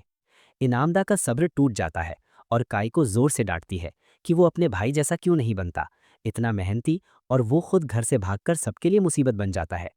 काई रोने लगता है और कहता है कि काश वो अमीर होता तो उसे वीडियो गेम्स मिल जाते। इनामदा पूछती है कि क्या वो सिर्फ वीडियो गेम के लिए घर छोड़कर आया, लेकिन रय्यू को लगता है कि शायद असली वजह कुछ और है। तभी अचानक सुई आ जाता है और चिल्लाते हुए कहता है कि बच्चों को वो सब पाने का हक है जो उनके लिए जरूरी है। फिर वो यागी को देखता है और कहता है, ये विकृत इंसान भी यहाँ है, मेरे भाई को कुछ किया क्या? यागी कहता है कि उसने तो बस काई के बालों को छुआ था। सुई गुस्से में कहता है, दोबारा मत छूना।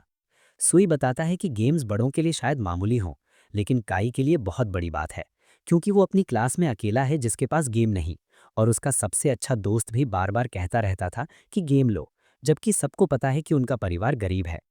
काई रोते हुए कहता है कि उसे अपना परिवार बहुत पसंद है, लेकिन गरीबी से नफरत है। यागी को अपना बचपन याद आता है कि जब उसने नेजू को गेम उधार देने की पेशकश की थी तो नेजू ने मना कर दिया था और कहा था कि अगर उसे गेम चाहिए तो वो खुद बनाएगा, कोई उसके लिए खरीदने वाला नहीं है। यही वो पहली बार था जब यागी को लगा कि कोई सच में बहुत कूल हो सकता है। काई भी मानता है कि उसका भाई बहुत कूल है, और वो याद करता है कि कैसे वो मेहनत करता है। वो रय्यू से कहता है कि उसे झाड़ी से बाहर खींच दो। जैसे ही रय्यू खींचता है, दोनों जमीन पर गिर पड़ते हैं। रयू उसे सहलाकर पूछता है कि वो ठीक है या नहीं, और छोटा कातारो भी उसे हौले से थपथपाता है। यागी सुई को बाहर निकालने की कोशिश करता है और खेल खेल में उसे लात पड़ जाती है। दोनों भाई इनामदा से कहते हैं कि वे अपने भाई नेजू जैसे बनना चाहते हैं। तभी घंटी बजती है। नेजू खुद आ गया है अपने भाई की हरकतों के लिए माफी मांगने। वो रय्यू और इनामदा को मिठाइयों का बॉक्स देता है। रय्यू तो स्वीकार कर लेता है, लेकिन इनामदा हैरान होती है कि उसे क्यों दिया। काई रोते हुए अपने भाई से माफी मांगता है और नेजू उसे माफ कर देता है, क्योंकि उसने अपनी गलती से कुछ सीख लिया है। नेजू उसे वो गेम देता है जो वो चाहता था। सुई पूछता है क्या नेजू ने खुद बनाया है। नेजू यागी की ओर खतरनाक नज़र से देखता है और कहता है नहीं, उसने नहीं बनाया। वो एक सहकर्मी की शिफ्ट्स करने लगा जिसने उसे गेम बहुत सस्ते में बेच दिया। नेजू फिर धीरे से यागी को लात मारता है और फुसफुसा कर कहता है कि उसने जो आधी बातें कही थी वो तो ब्लफ थी। नेजू किच्ची को गेम देकर कहता है कि इसे स्वीची के साथ भी बांटना, और उसके सिर पर हाथ फेरकर कहता है जाओ अपने दोस्तों के साथ खेलो। रय्यू इनामदा को धन्यवाद देता है कि आज उसने उसकी मदद की, और इनामदा हल्की सी शर्मा जाती है। अगले दिन यूसा बच्चों के साथ खेलता हुआ रय्यू से बात कर रहा होता है। रय्यू कहता है कि उसे लंच ब्रेक में अपनी केमिस्ट्री की असाइनमेंट पूरी करनी है, इसलिए वो आज दोपहर डे केयर नहीं आ पाएगा। बच्चे उसे बाय बाय कहते हैं। वो कातारो के सिर पर हाथ फेरता है और क्लास के लिए निकल लेता है। दोपहर में जब यूसा खाने बैठता है, वो देखता है कि रय्यू अपना लंच बॉक्स यहीं भूल गया है। वो सोचता है अगर वो लेने नहीं आता तो मैं ही उसका खाना खा लूंगा। लेकिन तभी कातारो उसकी पैंट खींचकर हाथ आगे बढ़ाता है। यूसा पूछता है तुम अपने भाई का लंच उसे देने जाना चाहते हो। कातारो सिर हिलाकर हाँ कहता है। बाकी बच्चे भी साथ जाना चाहते हैं, तो यूसा कहता है पहले अपना खाना खत्म करो। बच्चे तुरंत तेजी से खाना खाने लगते हैं। सबके खाते खाते यूसा कातारों को लंच बॉक्स पकड़ाता है और कहता है कि वो इसे रियू तक पहुंचा दे। वो उसकी शर्ट पर एक टैग लगा देता है ताकि रास्ता भूलने पर कोई उसकी मदद कर सके। कातारो धीरे धीरे चलते हुए डे केयर से बाहर निकलता है और यूसा उसे हाथ हिलाकर विदा करता है, पर अंदर ही अंदर चिंतित भी रहता है। तभी बाहर इनुई को देखकर यूसा के दिमाग में एक आइडिया आता है। वो मुट्ठी भींचता है और मिदोरी भी उसकी नकल करती है। अचानक उसके सामने एक फोटो हवा में गिरती है, मिदोरी की मां की। यूसा शर्मा कर फोटो उठाता है, पर तुरंत समझ जाता है कि ये एक लालच है। पीछे बच्चे उसे बेवकूफ कहते हैं। उधर कातारो जैसे ही हॉलवे में चलता है, कई स्टूडेंट उसे देखकर फुसफुसाते हैं, ये छोटा बच्चा कौन है। दो लड़कियां टीचर को बताने दौड़ती हैं, पर एक लड़का उन्हें रोक लेता है और कहता है रुको, लगता है ये अपनी पहली एरेंट पर है। कातारो सीढ़ियों के पास पहुंचता है और रुक जाता है, क्योंकि सीढ़ियां बहुत लंबी हैं। लड़के लड़कियां उसकी मदद की पेशकश करते हैं, लेकिन वो सिर हिलाकर मना कर देता है, मैं खुद जाऊंगा। बच्चे उसकी लगन देखकर मुस्कुराकर उसे शुभकामनाएं देते हैं। दूर खड़ा इनुई ये सब देखता है और खींच जाता है कि किसी ने उसकी मदद क्यों नहीं की। वो सोचता है मैं यहाँ इस बच्चे के पीछे क्यों भाग रहा हूँ। फिर याद आता है कि यूसा ने बदले में उसे एक फोटो देने का वादा किया था।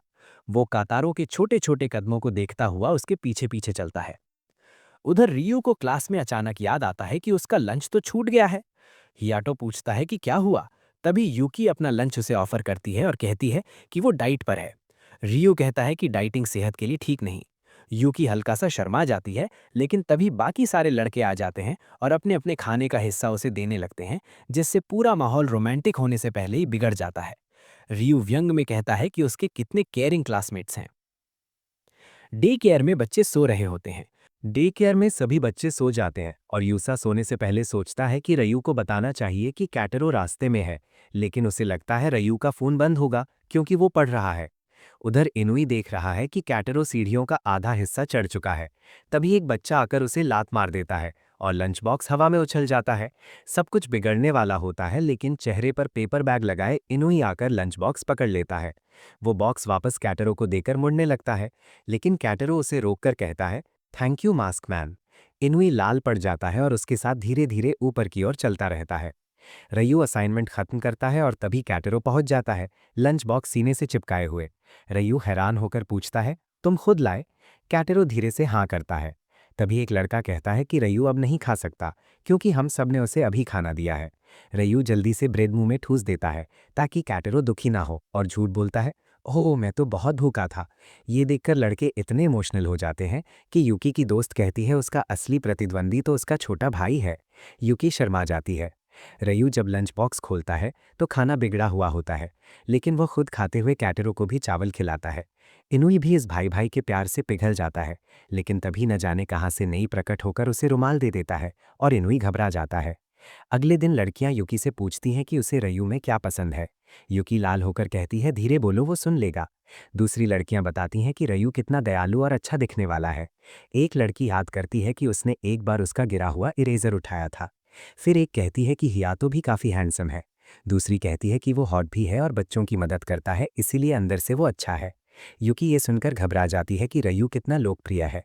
लड़कियां उसे दिलासा देती हैं कि वे उसकी प्रतिद्वंदी नहीं बनेंगी, लेकिन फिर मजाक में कहती हैं कि उसका असली मुकाबला तो रयू के छोटे भाई से है, क्योंकि गर्लफ्रेंड हो या ना हो, पहला स्थान हमेशा कैटेरो का ही है। कोई पूछता है कि क्या वो इनाडा को पसंद करता है। तभी इनाडा वहां से गुजर रही होती है और अमादा गुस्से में लड़कियों को डांट देती है कि अगर गपशप करनी है तो दरवाज़ा बंद करो। सब उसे डरावनी कहते हैं और रयू को पता चलता है कि उसने अभी तक एप्रन ही नहीं उतारा। या तो उसके पीछे लगे स्टिकर्स दिखाता है और रयू लाल कर जाता है। इस बीच बच्चे सोए हुए यूसा की पीठ पर भी स्टिकर्स चिपका रहे होते हैं। इनाडा अकेले में सोचती है कि उसने लड़कियों पर ज्यादा चिल्ला दिया। उसे याद आता है कि सच में वो रोमांटिक नहीं है और ये सब इसीलिए होता है क्योंकि जब भी रयू पास होता है वो बहुत घबरा जाती है। उसे वैलेंटाइन डे पर रयू की तारीफ याद आती है और उसका चेहरा फिर से लाल हो जाता है। तभी पीछे से आवाज आती है, आपका चेहरा लाल है। वो मुड़कर झुंझलाकर इनकार करती है, जिससे किरण रोने लगता है। होश में आते ही वो पूछती है कि बच्चे यहाँ क्या कर रहे हैं। किरण कहता है, हम खोए नहीं हैं, मैंने यूसा को नोट दिया था। दूसरी तरफ यूसा उस नोट को समझने की कोशिश में फंसा हुआ है और ताका कैटरो को ढूंढ रहा है। किरण कहता है कि हम आपसे खेलने आए हैं। इनाडा कहती है कि यहाँ खेलना ठीक नहीं, वापस जाओ। किरण रोते हुए पूछती है, क्या आप हमसे नफरत करती हैं क्योंकि आप कभी खेलने नहीं आती। इनाडा फिर लाल होकर कहती है कि ऐसा नहीं है, बस वो वहाँ होता है। किरण पूछती है कि वो कौन, यूसा, यातो या रयू। कैटेरो भी सुनकर हैरान हो जाता है। इनाडा घबराकर सबका इनकार करती है, लेकिन किरण निष्कर्ष निकालती है कि इनाडा रयू से नफरत करती है। वो कैटेरो को दिलासा देकर कहती है कि वो रयू का अच्छा पक्ष उसे दिखाएगी। वो कैटेरो का हाथ पकड़कर दौड़ पड़ती है और इनाडा को भी आने को कहती है। सभी रयू की क्लास के पास झुककर छिप जाते हैं। किरण कहती है कि कैटेरो रयू की अच्छाई दिखाएगा। कैटेरो क्लास का दरवाज़ा खोलता है और सबकी नज़र उस पर पड़ती है। वो रयू के पास जाता है और हाथ फैलाता है। रयू उसे उठाता है और लड़कियां इस प्यारे सीन को देखकर पिघल जाती है। किरण फुसफुसाती है, देखा कितना कैरिंग है। इनाडा कहती है कि वो दयालु है, लेकिन ज़रूरत से ज़्यादा लाड करने वाला भी। किरण बोलती है कि समझ गई, आपको सख्त मरके पसंद है। और फिर कहती है, मुझ पर भरोसा करो। वो अंदर भागकर चिल्लाती है, रयू मुझे मारो वरना मैं बुरी लड़की बन जाऊंगी। हियातो बिना सोचे उस पर हाथ मार देता है और किरण रोने लगती है। रयू उसे गोद में लेकर दिलासा देता है और हियातो से कहता है कि पहले उसकी बात सुनो। हियातो कहता है, सुन तो लिया, इसीलिए मारा। किरण चिल्लाती है कि रयू को ये करना चाहिए था ताकि इनाडा उसे पसंद करने लगे। इनाडा शर्म से भरकर सब साफ करती है कि वो रयू से नफरत नहीं करती। किरण पूछती है कि क्या वो उसे पसंद करती है। इनाडा जोर से चिल्लाकर मना करती है और भाग जाती है। रयू उसके पीछे जाता है। युकी ये सब हैरानी से देखती है। रयू दौड़कर इनाडा की कलाई पकड़ लेता है। सब दंग रह जाते हैं। वो मुस्कुराकर कहता है, आपकी स्कर्ट पर स्टिकर लगा है, बोअर वाला। बच्चों ने मुझ पर भी चिपकाया था, बहुत शर्मिंदगी हुई। किरण गर्व से कहती है, वो मैंने लगाया था। और क्लासमेट सोचते हैं कि रयू जैसा टॉपर इतना भोला कैसे हो सकता है। इनाडा जाते जाते फिर लाल हो जाती है, क्योंकि उसे याद आता है कि किरण ने पूछा था कि क्या वो रयू को पसंद करती है। वो मन ही मन कहती है कि अगर चुनना पड़े तो शायद वो उसे नापसंद करती है, लेकिन उसका पूरा चेहरा लाल है। किरण रयू से कहती है, तुम अच्छे इंसान हो, उदास मत हो। यूसा पूछता है, और मैं? वो कहती है, तुम बुरे इंसान हो। अगले दिन सुबह कैटेरो अपने भाई के साथ सफाई में मदद करता है। तभी कुसुक टकुमा के साथ डे केयर आता है। टकुमा कुसुक के चश्मे उतार लेता है और रयू पूछता है कि काजुमा कहाँ है। टकुमा बताता है कि काजुमा को जुकाम है। घर पर काजुमा बुखार के साथ बिस्तर पर लेटा टकुमा को पुकार रहा है। उसकी माँ उसे प्यार से समझाती है कि आराम जरूरी है, लेकिन पहले दवाई लेनी होगी। ये मीठी है, जल्दी ठीक कर देगी, वो कहती है।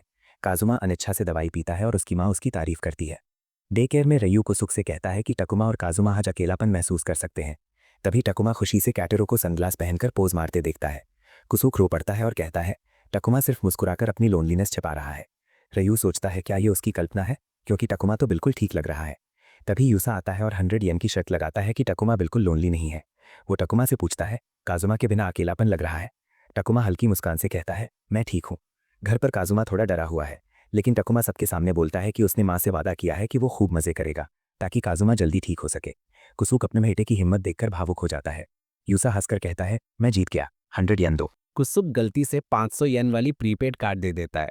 लालची उससे कहता है, आपको ऑटोग्राफ भी दे दो, बेचकर मुनाफा करूंगा।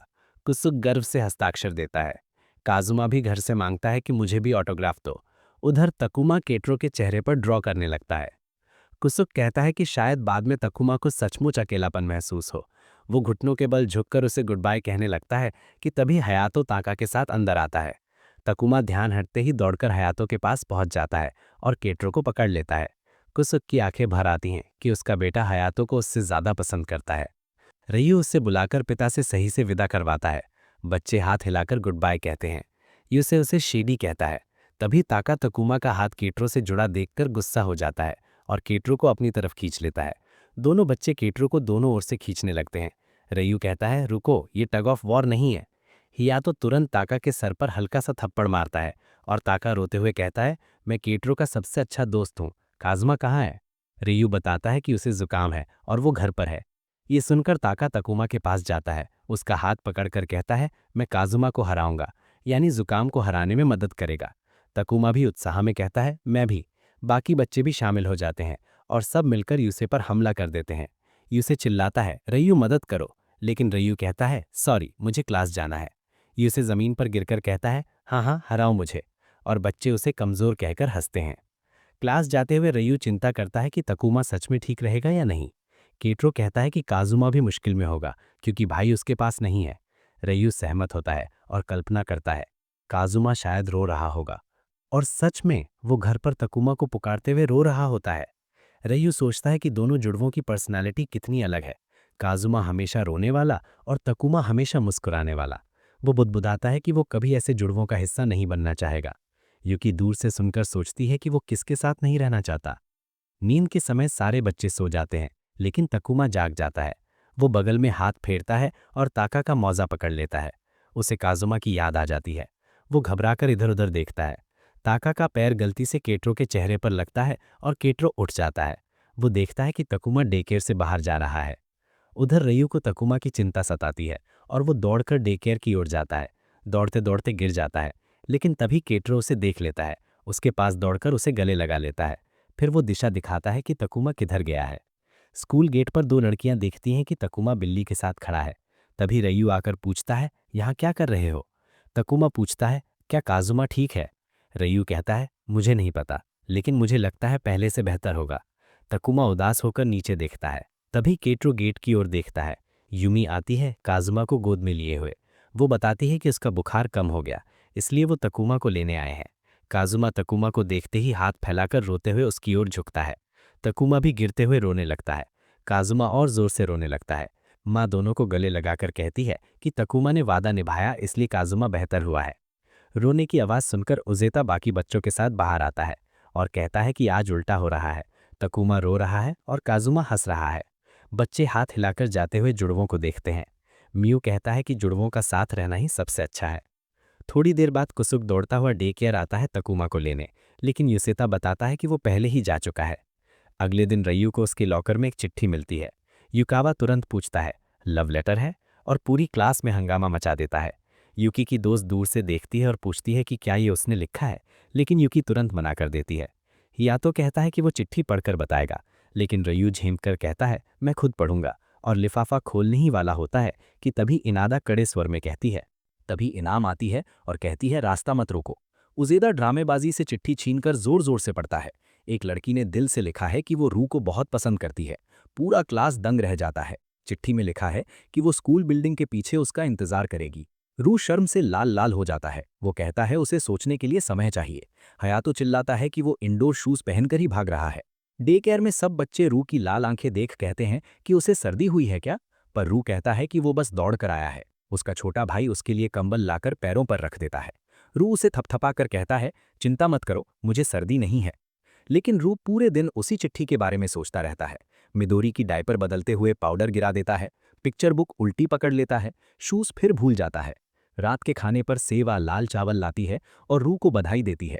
चेयरवुमन पूछती है, किस खुशी में चावल बने हैं? तो सेवा कहती है, पहला लव लेटर। रू शर्म से हड़बड़ा जाता है। बाद में जब कारो स्टोरी बुक चुन रहा होता है, रू अब भी गुमसुम होता है। कारो उसकी हालत देखकर किताब छुपा लेता है और कहता है कि मुझे कहानी नहीं चाहिए, सोना है। रू उसे सुला देता है। अगली सुबह रू स्कूल जाते वक्त अब भी वही सोच रहा होता है। सीरो उसका हाथ छोड़कर संतरे के पेड़ की तरफ भाग जाता है। दूसरी तरफ इनाम और यूकी भी जल्दी निकली हुई हैं। दोनों खुद से झूठ बोल रही हैं कि वे पढ़ने के लिए जल्दी आई हैं, जबकि असल में रू के जवाब का इंतजार करना चाहती हैं। अचानक रू भाग कर आता है और घबराकर इनाम का हाथ पकड़ लेता है। पूछता है, क्या उन्होंने मेरा भाई सीरो देखा है? दोनों मना कर देती हैं, तो वो दौड़कर दूसरी तरफ चला जाता है। दोनों लड़कियां भी मदद में उसके पीछे भागती हैं। काफी खोजने के बाद भी सीरो नहीं मिलता तो रू घबरा जाता है। तभी हयातो उसे पुकारता है। रू मुड़कर देखता है, सीरो उसके पैरों के पास खड़ा है, हाथ में एक संतरा लिए। हयातो बताता है कि सीरो किसी के घर में घुसकर रू के लिए संतरा तोड़ लाया है। सीरो उसे संतरा दिखाकर कहता है, लेमन दवाई तुम्हारी ठंड के लिए। रू को याद आता है कि बचपन में सीरो ने उसके लिए नींबू पानी बनाया था। उसे समझ आता है कि सीरो उसे बीमार समझकर उसकी देखभाल कर रहा था। रू रोते हुए घुटनों पर बैठकर सीरो का हाथ पकड़ लेता है। बाद में रू उस लड़की से मिलता है जिसने चिट्ठी लिखी थी। वो नम्रता से उसका प्रस्ताव ठुकरा देता है। लड़की उदास होकर चली जाती है। हयातो, जिसने सब सुन लिया था, पूछता है कि उसने माना क्यों नहीं। लगता था वो खुश था। रू कहता है कि अभी उसकी प्राथमिकता सीरो है। डे केयर में उजेदा सीरो को समझाता है कि ये ऑरेंज है, लेमन नहीं, मगर सीरो जिद करता है कि ये लेमन ही है। झाड़ियों के पीछे छुपकर सब देख रही यूकी और इनाम दोनों राहत की सांस लेती हैं कि रू ने प्रस्ताव ठुकरा दिया। यूकी इनाम से पूछती है कि क्या हम दोस्त बन सकते हैं, और उसे मारिया चान कहकर बुलाती है। इनाम लाल होकर कहती है, पहले नाम से मत बुलाओ, शर्म आती है। अगले सीन में सेवा फोन उठाती है। उधर से भारी सांसों की आवाज आती है। हाटो ताका को हल्की सी मार देता है और बोलता है, नाम बता, नाटक मत कर। ताका दुखी होकर कहता है कि काश फोन रू ने उठाया होता। वो फोन पकड़कर पूछता है कि क्या रू है वहां। रू फोन उठाए हुए होता है, सीरो उसके साथ। ताका बेचैनी से अपने भाई को पुकारता है, लेकिन फोन पर ताका हड़बड़ाहट में पूछता है, क्या ये रू है? रू हंसकर कहता है, हाँ। फिर सीरो से पूछता है कि क्या वो भी बात करना चाहता है। सीरो सिर हिलाता है, और जैसे ही ताका को फोन मिलता है, वो इतनी उत्सुकता में बोलता है कि उसकी घबराहट साफ झलकती है। वो जोर से कहता है, सीरो चलो समर फेस्टिवल चलते हैं। तभी फोन की दूसरी तरफ हल्की सी ठक की आवाज आती है। सीरो फोन पर झुकते झुकते हल्का सा सिर मार लेता है। रू चेयरवुमन से पूछता है कि क्या वो त्योहार में जा सकते हैं। चेयरवुमन कुछ सख्ती के साथ कहती है, ठीक है जाओ, लेकिन किसी दुकानदार के बहकावे में मत आना। सेवा मुस्कुराकर उन्हें त्योहार के लिए बनाए हुए प्यारे से युकाटा पकड़ा देती है। फेस्टिवल में ताका युकाटा पहनकर खिलौनों वाली तलवार लहराते हुए जोश में खड़ा है, बेसब्री से रू और सीरो का इंतजार करते हुए। हयातो उसे रोकता है कि तलवार ऐसे मत घुमाओ, लोग परेशान होंगे। तभी रू आता है, बहुत देर तो नहीं हो गई? हयातो कहता है नहीं, और रू के कपड़ों की तारीफ करता है। रू बताता है कि सेवा और चेयरवुमन ने खास मेहनत करके ये तैयार किया है, इसलिए मना करना गलत होता। ताका तुरंत सीरो का हाथ पकड़कर स्टॉल्स की तरफ भागता है। रू पीछे से चिल्लाता है, भटक मत जाना। हयातो सोचना शुरू कर देता है कि ताका को अनुशासन सिखाना पड़ेगा, नहीं तो सर दर्द बढ़ेगा। सीरो कपास की मिठाई बनते देख मंत्रमुग्ध खड़ा रह जाता है। टाका अपनी रुई की मिठाई चट से खत्म कर देता है, लेकिन सीरो उसे बचा कर रखना चाहता है। रू समझाता है कि वो सिकुड़ जाएगी, पर सीरो सुनता ही नहीं। फिर टाका की नज़र एक लॉटरी स्टॉल पर जाती है, जहां खिलौनों में हीरो का ट्रांसफॉर्मेशन बेल्ट और एक महंगा गेमिंग सिस्टम भी लटकाया है। स्टॉल वाला टाका और सीरो को कोशिश करने के लिए उकसाता है, मगर रू और हयातो तुरंत दोनों को दूर ले जाते हैं और कहते हैं कि पहले कुछ खा लेते हैं। टाका रोने लगता है। तभी उन्हें पता चलता है कि लटकाई हुई डोरियां असली खिलौनों से जुड़ी ही नहीं है, मतलब सब धोखा। टाका और जोर से रोने लगता है, रुई की मिठाई का डंडा हवा में घुमाते हुए। तभी यूजिया गोल्डफिश बूथ से हाथ हिलाकर ओए करता है। रू पूछता है कि वो यहाँ क्या कर रहा है। यूजिया कहता है पड़ोस के अंकल का पार्ट टाइम जॉब है। वो टाका की हालत देखता है और पूछता है, क्यों रो रहा है ये? टाका सुबकते हुए कहता है, मुझे वो लॉटरी खेलनी है। यूजिया दोनों को गोल्डफिश स्कूपर देता है, लेकिन पैसे भी मांग लेता है। कहता है छूट दे सकता हूँ। रूस की जरूरत से ज्यादा सेल्समैन टाइप हरकतें देखकर मुंह बिचकाता है, लेकिन टाका फिर भी जिद करता है कि उसे डोरियां ही खींचनी है। हयातो सख्ती से कहता है, जोर से बोलोगे तो तुम्हें यहीं यूजिया के पास छोड़ दूंगा। टाका डर जाता है। तभी उसे याद आता है कि उसकी खिलौनों वाली तलवार गायब है। वो सीरो और यूजिया को शक की नजर से देखता है। दोनों साफ मना कर देते हैं। रू भी कहता है कि उसके पास नहीं है। टाका जोर जोर से रोने लगता है और आसपास के लोग घूरने लगते हैं। हयातो गुस्से में उसकी पीठ पर हल्का सा झटका दे देता है। रू टाका को शांत करते हुए कहता है कि वो मिलकर तलवार ढूंढते हैं। हयातो सुझाव देता है कि रू और सीरो त्योहार का मजा लें और वो तलवार ढूंढने में मदद कर दे। लेकिन रू सच्चे मन से कहता है कि टाका उसका दोस्त है और वो भी तलवार ढूंढने में मदद करेगा। हयातो चुप रहता है, तो रू पूछता है कि क्या वो भी टाका को दोस्त मानता है। हयातो धीमा से कहता है, अगर वो मेरा भाई ना होता तो मैं इसके पीछे समय ही बर्बाद न कर रहा होता। टाका ये सुनकर फिर रोने लगता है। रू उसकी तरफदारी करता है और दोनों उसे शांत कराते हुए तलवार की तलाश जारी रखते हैं। आखिर में way lost and found booth जाते हैं। वहां यागी खड़ा है, जिसके चारों तरफ लड़कियां लाइन लगाए हैं। यागी टाका के रोते चेहरे को देखता है और नाक से खून टपक पड़ता है। रू डर जाता है, लेकिन नेजू हंसकर कहता है कि चिंता मत करो, इसे ऐसे ही होता है। वे खोई हुई तलवार ढूंढते हैं, लेकिन गत्ते के डिब्बे में जितनी तलवारें हैं उनमें टाका वाली नहीं होती। टाका फिर रोने लगता है। हयातो कहता है कि काफी देर खोज लिया, अब छोड़ देना चाहिए। टाका मना करता है तो उसका भाई कहता है कि फिर खुद ढूंढो। रू बीच में बोलता है कि इतनी कठोरता मत दिखाओ, लेकिन हयातो उसे चुप करा देता है। वो टाका से कहता है कि चाहे तो वो अकेले ढूंढ सकता है या फिर आकर लॉटरी खेल सकता है, और साथ ही टाका को याद दिलाता है कि रू ने उसकी बहुत मदद की है, उसे धन्यवाद कहना चाहिए। टाका कुछ देर तलवार के बारे में सोचता है, उसकी आंखें भर आती हैं और आखिरकार वो धीरे धीरे हार मानने लगता है। सब लोग लॉटरी वाले स्टॉल की तरफ जाते हैं। टाका सोचता है कौन सी डोनी खींचे। उसका भाई कहता है जल्दी करो, एक खींचो। रियू बच्चों को समझा रहा था कि थोड़ा शांति से सोचो, सब ठीक हो जाएगा। तभी अचानक कितारो ने बिना सोचे समझे एक स्ट्रिंग खींच दी और टाका की तलवार उसी के साथ बाहर निकल आई। टाका खुशी से झूम उठा क्योंकि उसे अपनी तलवार वापस मिल गई थी। आतो तुरंत उस बूथ वाले इंसान से भिड़ गया जिसने माफी मांगी और ये मान लिया कि उसी ने तलवार चुराई थी। उसने माफी के तौर पर एक गेम दे दिया जिसे सब लोग उस बूढ़ी औरत को सौगात की तरह देकर आए। वहीं सीरो अपनी पिचकी हुई कॉटन कैंडी देखकर निराश बैठा था। अगले दिन सब लोग बीच पर पहुंचते हैं। मिदुरी, टाका और तकुमा पूरा मजा ले रहे थे, लेकिन किरण और काजुमा तो रो ही रहे थे और तेरो अपने हमेशा वाले ठंडे चेहरे के साथ खड़ा था। रयू बच्चों को दूर से देख रहा था। तभी उजेता आया और बोला, अच्छा ये लोग दो ग्रुप में बट गए, एक बीच मजेदार टीम और एक बीच बेकार टीम। रयू ने भी मुस्कुराकर कहा, तुम्हारा भी तैरने का कोई मूड नहीं लगता। उजेता बोला, मैं बस स्विमसूट हॉटीज और अपनी आराम की नींद के लिए आया हूँ। फिर उसने पूछा कि हयातो कहाँ है, तो रयू ने पानी की तरफ इशारा कर दिया। तभी अचानक किरण की माँ पीछे से आई और रयू डर सा गया। बाकी माएँ भी आ गईं और बोलीं, तुम भी जाओ, एंजॉय करो, आज बच्चों को हम संभाल लेंगी। शिजुकी ने बताया कि उसने इनादा को भी बुलाया था ताकि उसे थोड़ा आराम मिल जाए, लेकिन वो अभी तक नहीं आई। तभी इनादा आखिरकार दौड़ती हुई आती है और देर होने की माफी मांगती है। सब लोग हैरान रह जाते हैं क्योंकि वो अपना स्कूल स्विमसूट पहनकर आई थी। उजेता तुरंत उसे चिढ़ाता है, नॉटी गर्ल, और शिजुकी ने तुरंत उसे एक चपट लगा दी। युकारी बोली कि लड़कियों को थोड़ा तैयार होकर अच्छा दिखना चाहिए, और योई भी सहमत हो गई। इसलिए शिजुकी ने कहा, चलो तुम्हारे लिए एक अच्छा सा बीच सूट खरीदते हैं। युकारी बोली, बच्चों के लिए इतनी स्वादिष्ट मिठाई बनाती हो, बस हमारी तरफ से थैंक यू समझ लो। इनादा मना नहीं कर पाई और उजेता पीछे से बोल पड़ा, ऐसी सिचुएशन में नो कौन बोल सकता है, और सब माएँ उसे लेकर स्विमसूट दुकान की तरफ निकल पड़ी। बच्चे मकई खा रहे थे और उजेता ने रियू से पूछा, तू पानी में क्यों नहीं जा रहा? रियू बोला, कितारो अभी समुद्र का आदी नहीं है, मैं उसी के साथ रहूंगा। उजेता ने हंसकर कहा, समुद्र में डरने जैसा क्या है? और उसने काजुमा को पानी में डालकर चेक किया। काजुमा तुरंत जोर जोर से रोने लगा। रियू डरते हुए कितारो को गोद में लेकर पानी में जाने की कोशिश की ताकि उसे दिखा सके कि समुद्र डरावना नहीं है। लेकिन जैसे ही वो उथले पानी में खड़ा था, एक बड़ा सा वेव आया और रियू पानी के नीचे चला गया, लेकिन कितारो को ऊपर पकड़े रखा। कितारो और भी डर गया। बीच पर वापस आकर रियू खांसते हुए बोला कि समुद्र डरावना नहीं है। उजेता ने उसे देखकर कहा, बिल्कुल भी कन्विंसिंग नहीं लग रहा भाई। बच्चे भी उसे चिढ़ाने लगे कि वो लगभग डूब ही जाने वाला था। रियो बोला, चलो रेत में खेलते हैं, एंड वो सब मान गए। जुड़वा बच्चों ने एक बड़ा सैंड माउंटेन बनाया। टाका एक गड्ढा खोदने लगा और उजेता को शिकायत थी कि उस पर रेत फेंक रही है। सीरो ने भी एक छोटा ढेर बनाया। रियो खुश था कि बच्चे मजे कर रहे हैं, लेकिन अचानक एक बड़ी लहर आई और सबकी मेहनत एक सेकंड में बहा ले गई। टाका जोर जोर से रोने लगा।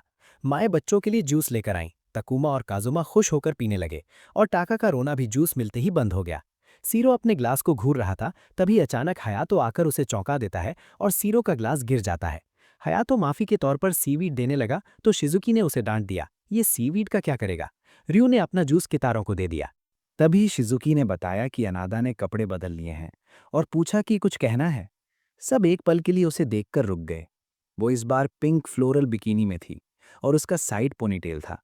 हयातो ठंडे भाव से बोला, स्विम सूट ही तो है, जिससे शिजुकी ने लंबी सांस खींच ली। रियू ने कहा, काफी क्यूट लग रही है, खासकर पैटर्न। और सब हैरान रह गए कि ये कॉम्प्लीमेंट था या नहीं। उसने समझाया कि फ्लोरल पैटर्न किरण के इनर ट्यूब से मैच कर रहा है। माएँ हंस पड़ी और बोली कि शायद इस उम्र में लड़कों को लड़कियों को कॉम्प्लीमेंट देने में शर्म आती है। तभी रियू ने देखा कि सीरो ग्रेवल पर बैठा है और बोला, अरे ये बैठने की जगह नहीं है। वो उसे उठाकर ले जा रहा था कि तभी उसका पैर बीच वाटर को छू गया। सीरो ने कोशिश की कि वो डरे नहीं, और रियू को लगा कि कितारो बहुत क्यूट लगता है जब वो बहादुर बनने की कोशिश करता है। उसने कहा, चलो सीशेल्स इकट्ठा करते हैं। माएँ पीछे से चिल्लाईं कि रेत बहुत गर्म है, ध्यान से। और रियू को तभी एहसास हुआ कि सच में रेत बहुत गर्म है। कितारो को एक सीप मिल गई और वो खुश हो गया। कुछ देर बाद कितारो बाकी बच्चों के साथ सो गया और माओ ने रियू से कहा कि अब थोड़ा तुम भी। पानी में उतरते हुए हयातो बोला, पानी तो बढ़िया है, चलो चलते हैं। रियू भी उसके साथ गया और ठंडी लहरें महसूस करके राहत की सांस ली। हयातो ने पूछा, तुम तैर सकते हो ना? रियू हैरान होकर बोला, ये कैसी बात कर रहे हो? हयातो ने कहा, मुझे लगा तुम समुद्र से बच रहे थे, इसलिए शायद तैरना नहीं आता। रियू ने तुरंत जवाब दिया, मैं समुद्र से नहीं बच रहा था, बस कितारों को अकेला नहीं छोड़ना चाहता था। फिर वो थोड़ा रुककर बोला, और वैसे भी ये पहली बार नहीं है जब कितारो समुद्र आया है। जब वो बच्चा था माँ पापा उसे पानी में ले गए थे, उसे बिल्कुल डर नहीं लगा था। शायद वो अब इसलिए डरता है क्योंकि मैं उसे ठीक से भरोसा नहीं दिला पा रहा। हयातो ने बात खत्म होने भी नहीं दी और हल्के से उसे थप्पड़ सा मारा, जिससे रियू पानी में डूब गया। रियू ऊपर आया तो बोला, इतना जोर?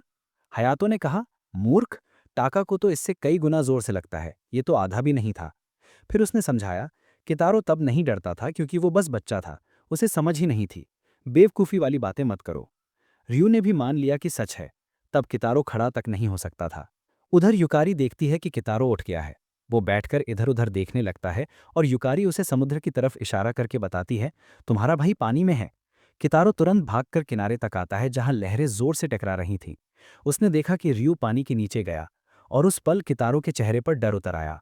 उसे वही बड़ा वेव याद आ गया जिसने रियू को डुबा गया था, जबकि उसने उसे ऊपर पकड़ा था। डरा हुआ कितारो पानी की ओर बढ़ता है, कदम रख भी देता है, लेकिन वो तैर नहीं सकता। युकारी तुरंत दौड़कर उसे बाहर निकाल लेती है। कितारो रोने लगता है और हाथ बढ़ाकर रियू को ढूंढता है। उसी वक्त रियू पानी से ऊपर निकलता है और कहता है, किसी के रोने की आवाज आई थी क्या? हयातो कहता है कि बीच पर हलचल मची है। रियू देखता है कि कितारो उसे पुकारते हुए रो रहा है और वो जल्दी से तैरकर किनारे आ जाता है। वो उसे उठाता है और पूछता है, क्या हुआ? माफ करना, तुम सो रहे थे और मैं दूर चला गया। युकारी बोली, शायद जब उसने तुम्हें पानी में गायब होते देखा तो डर गया। वो तो पानी में उतरने की कोशिश भी कर रहा था, सिर्फ तुम्हारे लिए, जबकि उसे पानी से डर लगता है। कितारो अभी भी रोते हुए रियू से चिपका रहा। युकारी मुस्कुराई, तुम दोनों कितने करीब हो? रियू बोला, माफ करना, मैंने तुम्हें परेशान किया, और उसे एक शंख दिया। उसे याद आया कि पिता कहते थे कि शंख से समुद्र की आवाज सुनाई देती है। रियू को लगा कि कितारो को यह कभी याद नहीं होगा, लेकिन उसकी हैरानी तब बढ़ गई जब कितारो ने शंख कान पर लगाया और सुनने लगा। रियू मुस्कुराया, उसे सही तरह पकड़ने में मदद की और बोला, उल्टा पकड़ रखा था। उसने मन ही मन सोचा कि अगली बार जब कितारो बीच आएगा, शायद उसे समुद्र पसंद आएगा। अगले ही दृश्य में टाका बहुत परेशान था। रियू ने पूछा क्या हुआ, लेकिन वो इतनी सिसकियां ले रहा था कि समझ ही नहीं आ रहा था। शिजुका ने एक बॉल रियू को दिखाते हुए कहा कि ये देखो, ऑटोग्राफ्ड बेसबॉल, और इस पर टाका ने पूरा गंदा गंदा पूप बना दिया है। कितारो भी बोला, पूप? रियू दंग रह गया और बोला, तो हयातो बहुत नाराज हुआ होगा, क्या उसने टाका को मारा? शिजुका ने कहा कि नहीं, वैसा कुछ नहीं हुआ। उसने बताया कि हयातो ने उस बॉल को देर तक चुपचाप घूरा और टाका चिढ़ाते हुए बोला कि वो उसके साथ समय नहीं बिताता। टाका को लगा कि अब मार पड़ेगी, इसलिए उसने सिर ढक लिया। लेकिन हयातो बिना कुछ बोले वहां से चला गया, अपनी माँ से खाना मांगा और टाका को बिल्कुल नजरअंदाज कर दिया। फिर अगले दिन स्कूल भी टाका को बिना लिए चला गया। टाका रोने लगा और बोला कि ये सब हयातो की ही गलती है, इसलिए वो माफी नहीं मांगेगा। रियू ने कहा, हयातो सच में बहुत गुस्से में लगता है।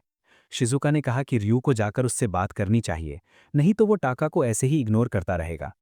रियू ने पूछा कि बच्चों को कौन संभालेगा, क्योंकि शिजुका को सप्लीमेंट्री क्लासेस के लिए जाना है और उजेता भी नहीं है। तभी चेयरवुमेन दरवाजा खोलकर बोली, मैं देख लूंगी बच्चों को, अब तुम दोनों तुरंत जाओ। मैं हॉलवे में बच्चे के रोने की आवाज बिल्कुल नहीं सह सकती। शिजुका और रियू तुरंत मान गए। जाते हुए कितारो ने उन्हें शैगी कहकर पुकारा और चेयरवुमेन की डरावनी नजर से टाका कांप गया, लेकिन वो झुककर उसके नाक साफ करवाने में मदद करने लगी। रियू बेसबॉल क्लब की प्रैक्टिस जगह पहुंचा। एक सदस्य ने चेतावनी दी कि हयातो बहुत खराब मूड में है, उससे बात मत करना। हयातो गुस्से में बैट झुला रहा था, लेकिन रियू ने तय किया कि उसे बात करनी ही होगी। वो उसके पास गया और बोला, हयातो, बात कर सकते हो? वो बोला, अगर तुमने टाका को माफ नहीं किया तो वो पूरा दिन रोता रहेगा, और सच कहूं तो कितारो ने भी मेरी बहुत चीजें तोड़ी हैं। मैं समझता हूं कि कभी कभी। रियू ने सांस लेते हुए हयातो को बताया कि कभी कभी उसे भी ऐसा लगता है कि वो कितारो से कभी बात नहीं करेगा। उसे याद आया कैसे कितारो ने उसकी होमवर्क कॉपी पर पूरा स्क्रिबल कर दिया था। फिर वो दिन जब उसके 2 हफ्ते मेहनत से बने मिट्टी किले को कितारो ने तोड़ दिया था, और हाल ही में जब उसने उसका फोन बाथरूम में गिरा दिया था। उस फोन में माँ पापा की ईमेल थे।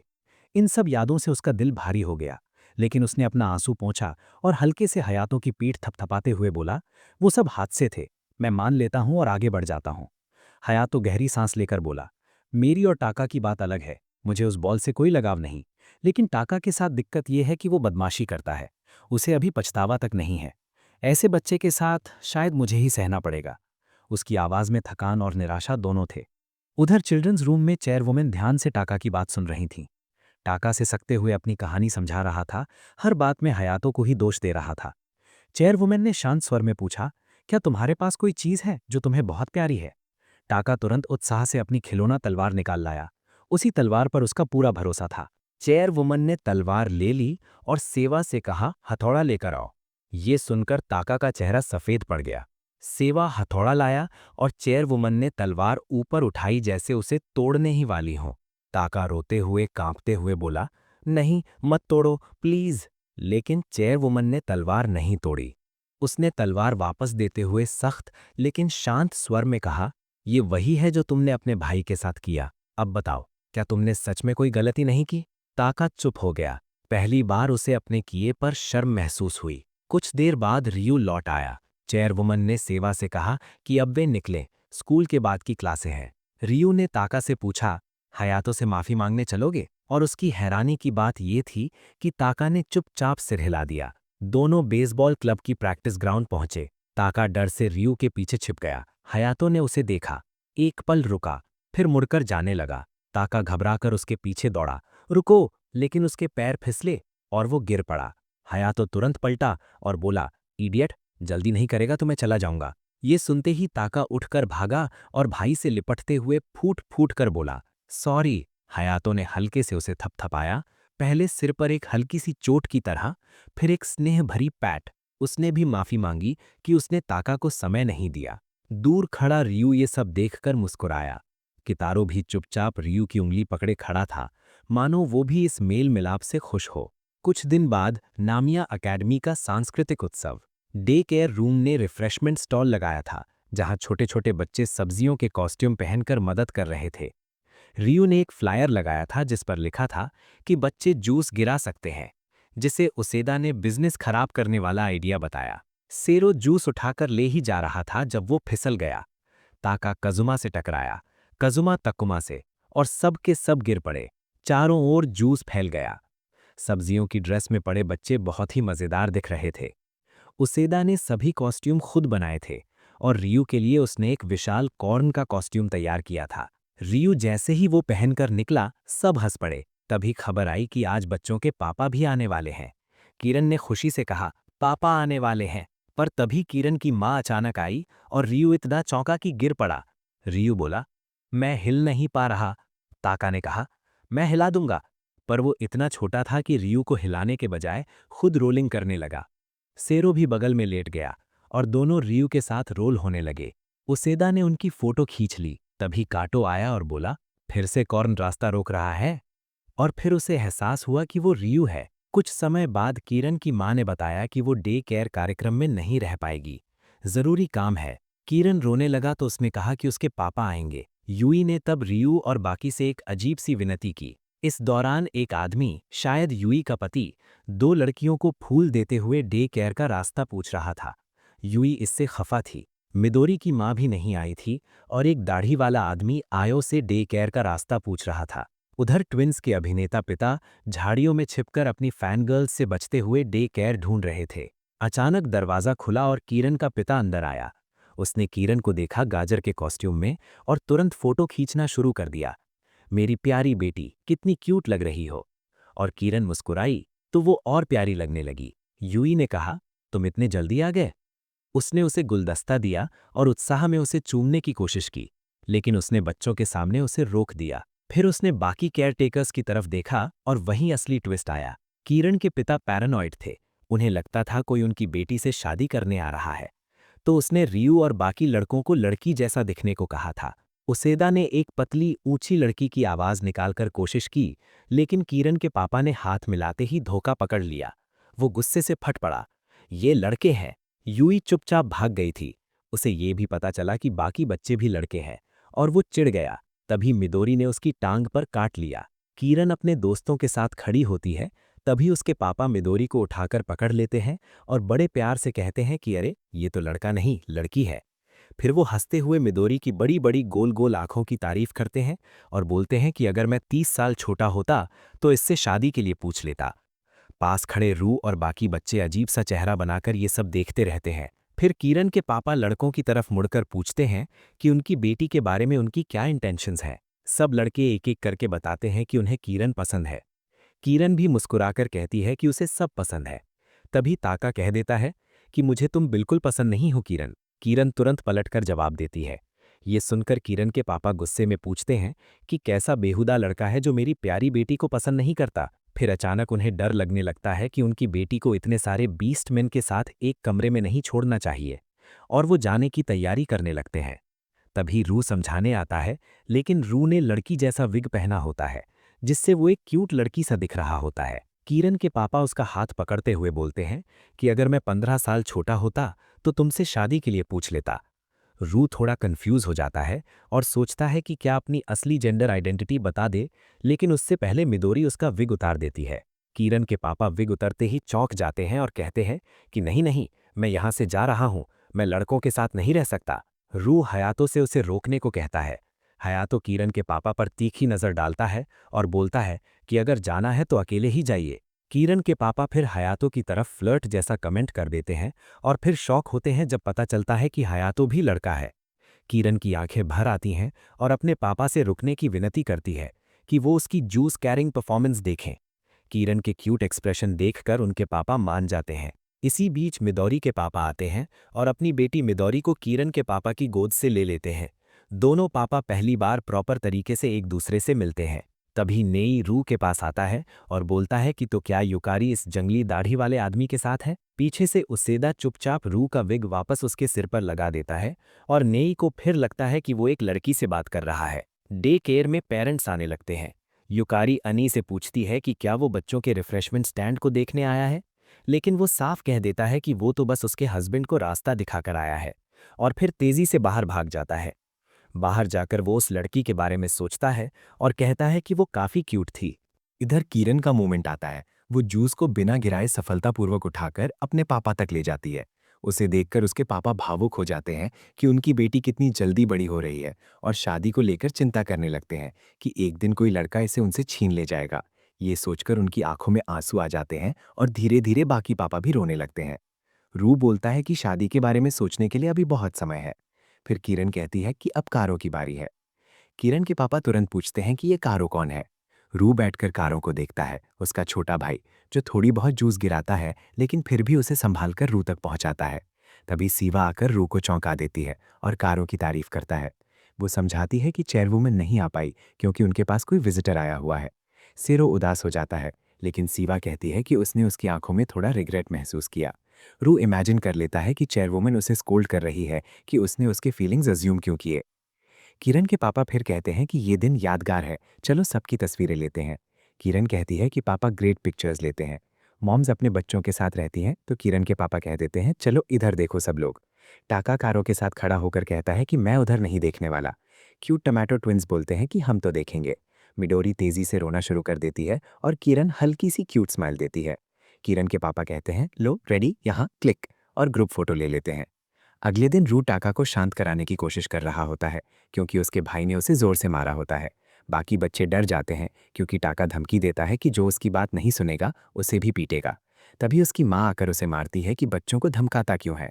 फिर वो यूसिया को भी मारती है क्योंकि वो ड्यूटी के दौरान सो रहा होता है। हिया तो पूछता है कि वो यहाँ क्यों आई है और वो बताती है कि वो बच्चों को साइंस लैब में अंडों से निकलते चूजे दिखाने आई है। यूसिया को याद आता है कि वो साइंस टीचर है। बच्चों की आंखें एक्साइटमेंट से चमक उठती हैं जब शिजुकी अंडों के बारे में बताती है। सारे बच्चे दरवाजे की ओर भाग पड़ते हैं, लेकिन शिजुकी कहती है अभी नहीं, कल अंडे फूटेंगे। बच्चे ही नहीं, रू भी एक्साइटेड हो जाता है और चाहता है कि चूजे निकलकर उसे देखकर ही इम्प्रिंट हों। या तो पूछता है कि जब बच्चे ही उसे फॉलो करते हैं तो उसे चूजों की क्या ज़रूरत है। रू भी मान जाता है। बच्चे एग देखने की जिद करते हैं तो सब मिलकर शिजुकी की लैब में पहुंचते हैं। बच्चे अंडों को घूरते हैं और रू की तरफ मुड़कर कहते हैं कि वो झूठा है क्योंकि किरण सोचती है कि ये एक रेफ्रिजरेटर है जिसमें एग्स रखे गए हैं। रू समझाने की कोशिश करता है कि वो इनक्यूबेटर है, लेकिन बच्चे सुनने को तैयार नहीं। रू शिजुकी की मदद मांगता है। शिजुका को क्लास लेनी होती है इसलिए वो चली जाती है। उसके जाते ही हियातो अपना मुक्का हवा में उठाकर बच्चों को आदेश देता है कि ध्यान से सुने। सारे बच्चे डरकर तुरंत रू के करीब आ जाते हैं। रू समझाता है कि इंक्यूबेटर अंडों को गर्म रखता है ताकि चूजे आराम से बाहर निकल सकें, और अगर सब पेशेंस रखेंगे तो कल वो चूजों को फूटते हुए देख पाएंगे। यूसिया बीच में बोल पड़ता है कि अंडों को देखते रहना काफी बोरिंग होता है, मगर कैट्रो तो पूरा दिन अंडे ही घूरता रहे, उसे कोई फर्क नहीं पड़ता। रू देखता है कि छोटा कैट्रो अपना माथा इंक्यूबेटर की कांच पर टिका चुका है। वो उसे गोद में उठाते हुए कहता है कि चलो कल फिर आएंगे। उधर यूसिया को पता चलता है कि बच्चे शरीर के मॉडल वाले खिलौने को खोलकर बिखेर चुके हैं। अगली सुबह बहुत जल्दी कैट्रो रू को खींचता हुआ साइंस लैब की तरफ ले जा रहा होता है। वो दरवाजे की ओर इशारा कर कहता है कि उसे चूजे देखने हैं। तभी अंदर से शिजुका की आवाज़ आती है। वो कह रही होती है कि जिन बच्चों में सच्चा इंटरेस्ट हो वो कभी भी सीखने आ सकते हैं। रू और कैट्रो बिल्कुल सही समय पर पहुंचते हैं। चूजे बाहर आने ही वाले होते हैं। दोनों उत्साह से इंक्यूबेटर देखते हैं। शिजुका मुस्कुरा उठती है जब उसे दिखता है कि रू भी उतना ही एक्साइटेड है जितना कैट्रो। 1 घंटे बाद शिजुका वही कुर्सी पर सो जाती है। रू भी आधी नींद में झुकने लगता है, लेकिन कैट्रो वैसा ही टिककर इंक्यूबेटर पर माथा लगाए बैठा रहता है। तभी वो देखता है कि एक चूजे ने पंख बाहर निकाल लिया है। रू आँख खोलता है और देखता है कि कैट्रो इतनी लगन से देख रहा है कि उसके माथे से भाप सी निकल रही है।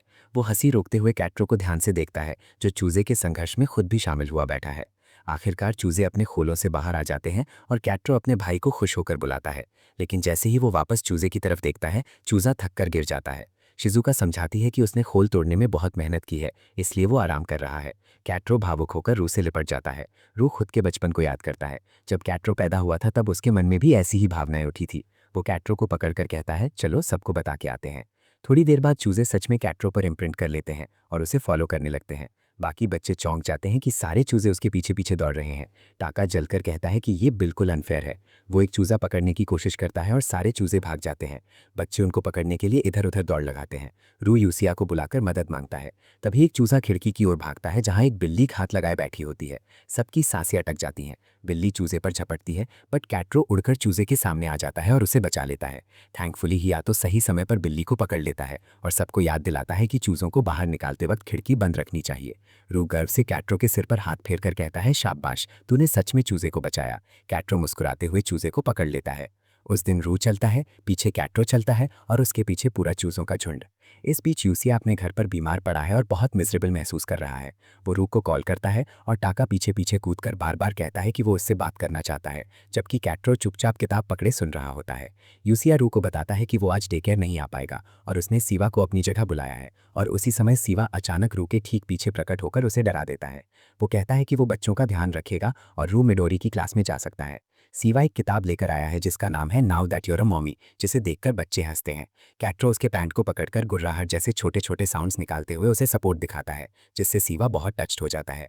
शिजुका टाका को सख्ती से कहती है कि वो सीवा के साथ बदतमीजी ना करे। रू कैट्रो से कहता है कि वो भी आज अच्छे से बिहेव करे। बाकी बच्चे खुशी से चिल्लाते हुए कहते हैं कि बटलर गाय आ गया।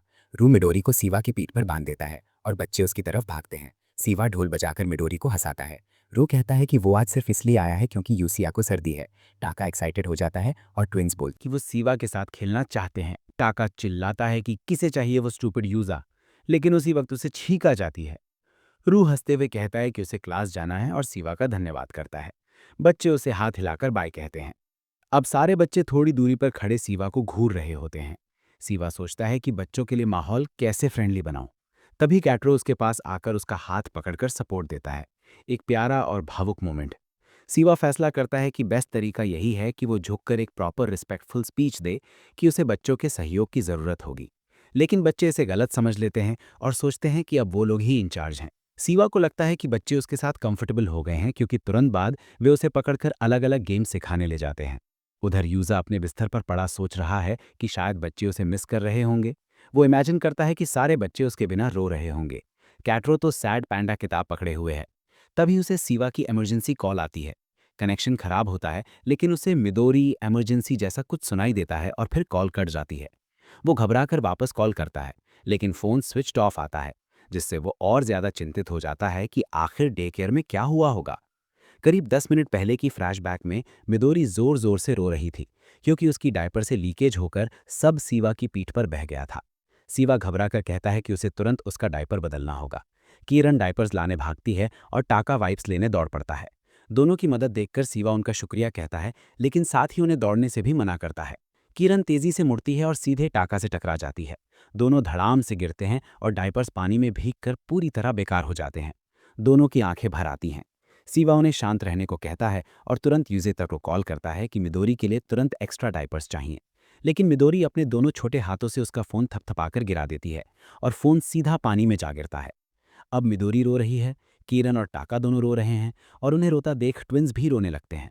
पूरा बेबी सिटर्स क्लब एक ही पल में क्राइंग क्लब बन जाता है, सिवाय कैट्रो के जो अपनी शांत आंखों से सबको देख रहा होता है। इसी बीच सीवा स्थिति संभालने की ठान लेता है। वो मिदोरी को लिटाता है, चश्मा ठीक करता है, अपनी स्लीव्स चढ़ाता है और एक कपड़ा पकड़कर तैयार हो जाता है, जैसे कि वो किसी कठिन सर्जरी में उतर रहा हो।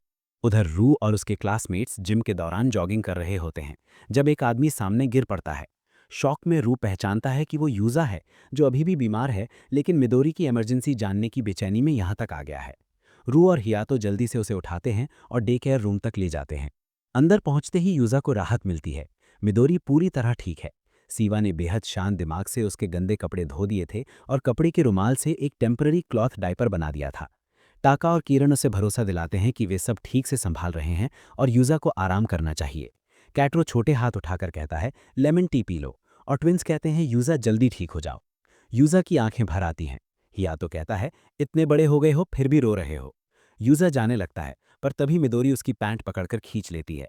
सीवा बताता है कि मिदोरी उस पर सबसे ज्यादा वरिड थी। उसी समय पहली बार मिदोरी उसके नाम जैसा शब्द बोल देती है। यूजा का चेहरा लाल हो जाता है और रू हैरानी से कहता है कि ये मिदोरी का पहला शब्द है। अगले दिन युकारी मिदोरी को पकड़कर मुंह फुलाए खड़ी है। वो कहती है कि मिदोरी का पहला शब्द ममाया पापा होना चाहिए था। युजेता शर्मिंदा होकर माफी मांगता है और मिदोरी मुस्कुराती है। दूसरे सीन में यूकी छुपते छुपाते डे केयर रूम के बाहर घूम रही होती है। वो अपने आप को समझाती है कि वो रू को देखने नहीं आई, वो तो बस अपनी गेंद लेने आई थी। लेकिन सच में वो बार बार कमरे की ओर झांक ही लेती है। तभी तकुमा उसे देख लेता है और वो तुरंत झाड़ी के पीछे छुप जाती है, ठीक उससे पहले जब रू खिड़की से बाहर झांकता है। अचानक इनादा उसके पीछे खड़ी मिलती है और पूछती है कि वो इधर झाड़ियों में क्या कर रही है। यूकी शर्म से लाल होकर कहती है कि वो रू को जासूसी नहीं कर रही, वो तो गेंद ढूंढ रही थी जिसे अभी कैट खेल रहा होता है। इनादा हंसते हुए कहती है कि बहाने मत बनाओ। यूकी घबराकर बोल देती है कि उसे छोटे बच्चों से थोड़ा डर लगता है। उसी समय बच्चे खिड़की खोलकर देखते हैं कि बाहर क्या हो रहा है। इनादा रू को बताती है कि यूकी को छोटे बच्चों के साथ एडजस्ट होना सीखना चाहिए, क्योंकि उसके फ्यूचर में ये काम आएगा। वो यूकी का हाथ पकड़कर उसे डे केयर रूम में ले जाती है। तकुमा खिड़की पर चढ़ने लगता है और रू उसे पकड़कर नीचे उतारता है। कमरे में यूकी बच्चों के सामने खड़ी होती है और बच्चे उसे गोल गोल आंखों से देखते हैं। किरण पूछती है कि उसका नाम क्या है। वो अपना परिचय देती है और तभी सारे बच्चे एक साथ अपना नाम बताने लगते हैं, जिससे वो घबरा जाती है। रू कहता है कि बच्चों को वो पसंद आ रही है। इससे यूकी और भी लाल पड़ जाती है। किरण भागकर उसकी छाती से चिपक जाती है और कहती है कि ये तो बिल्कुल मम्मी जैसा लगता है। यूकी के गाल लाल हो जाते हैं। दूसरे बच्चे भी उसे छूने की कोशिश करते हैं और रू और इनादा उन्हें रोकते हैं। यूजा सुझाव देता है कि बच्चों को वॉक पर ले चलते हैं ताकि उनकी ऊर्जा निकल जाए। सब बच्चे खुशी से दरवाजे की ओर दौड़ते हैं। टीनेजर्स बच्चों के साथ पैर हो जाते हैं। फैन इनादा का हाथ पकड़कर कहता है कि कसकर पकड़ना, छोड़ना मत। यूजा टाका का हाथ पकड़ता है और टाका कहता है, मुझे तुम्हारा हाथ नहीं पकड़ना। रू ट्विंस को अपने साथ लेता है और वे हंसते हुए मान जाते हैं। कैट्रो रू की ओर देखता है, लेकिन रू यूकी को कहता है कि तुम कैट्रो का हाथ पकड़ लो, वो शांत है। यूकी उसका छोटा हाथ पकड़ती है और कैट्रो धीरे से उसका हाथ पकड़ लेता है। वो सोचती है कि ये बच्चा कितना प्यारा है। उसे याद आता है कि पास्ट में छोटे बच्चे उस पर थूकने या उसकी स्कर्ट उठाने जैसा बर्ताव करते थे, इसीलिए उसे डर लगता था। लेकिन कैट्रो के साथ उसे बिल्कुल अलग महसूस होता है, सेफ, काम और भरोसेमंद। तभी वो देखती है कि कैट्रो की नाक बह रही है और उसे लगता है कि वो रो रहा है। वो अपना रुमाल निकालकर उसका चेहरा पोंछने लगती है, लेकिन जब समझती है कि ये सिर्फ नाक है, वो घबरा जाती है। तभी टाका आकर यूकी की स्कर्ट से कैट्रो की नाक पोंछने लगता है और रू तुरंत उसे रोकता है। अचानक किरण भागकर यूकी के हाथ में कुछ छोटे छोटे कीड़े रख देती है।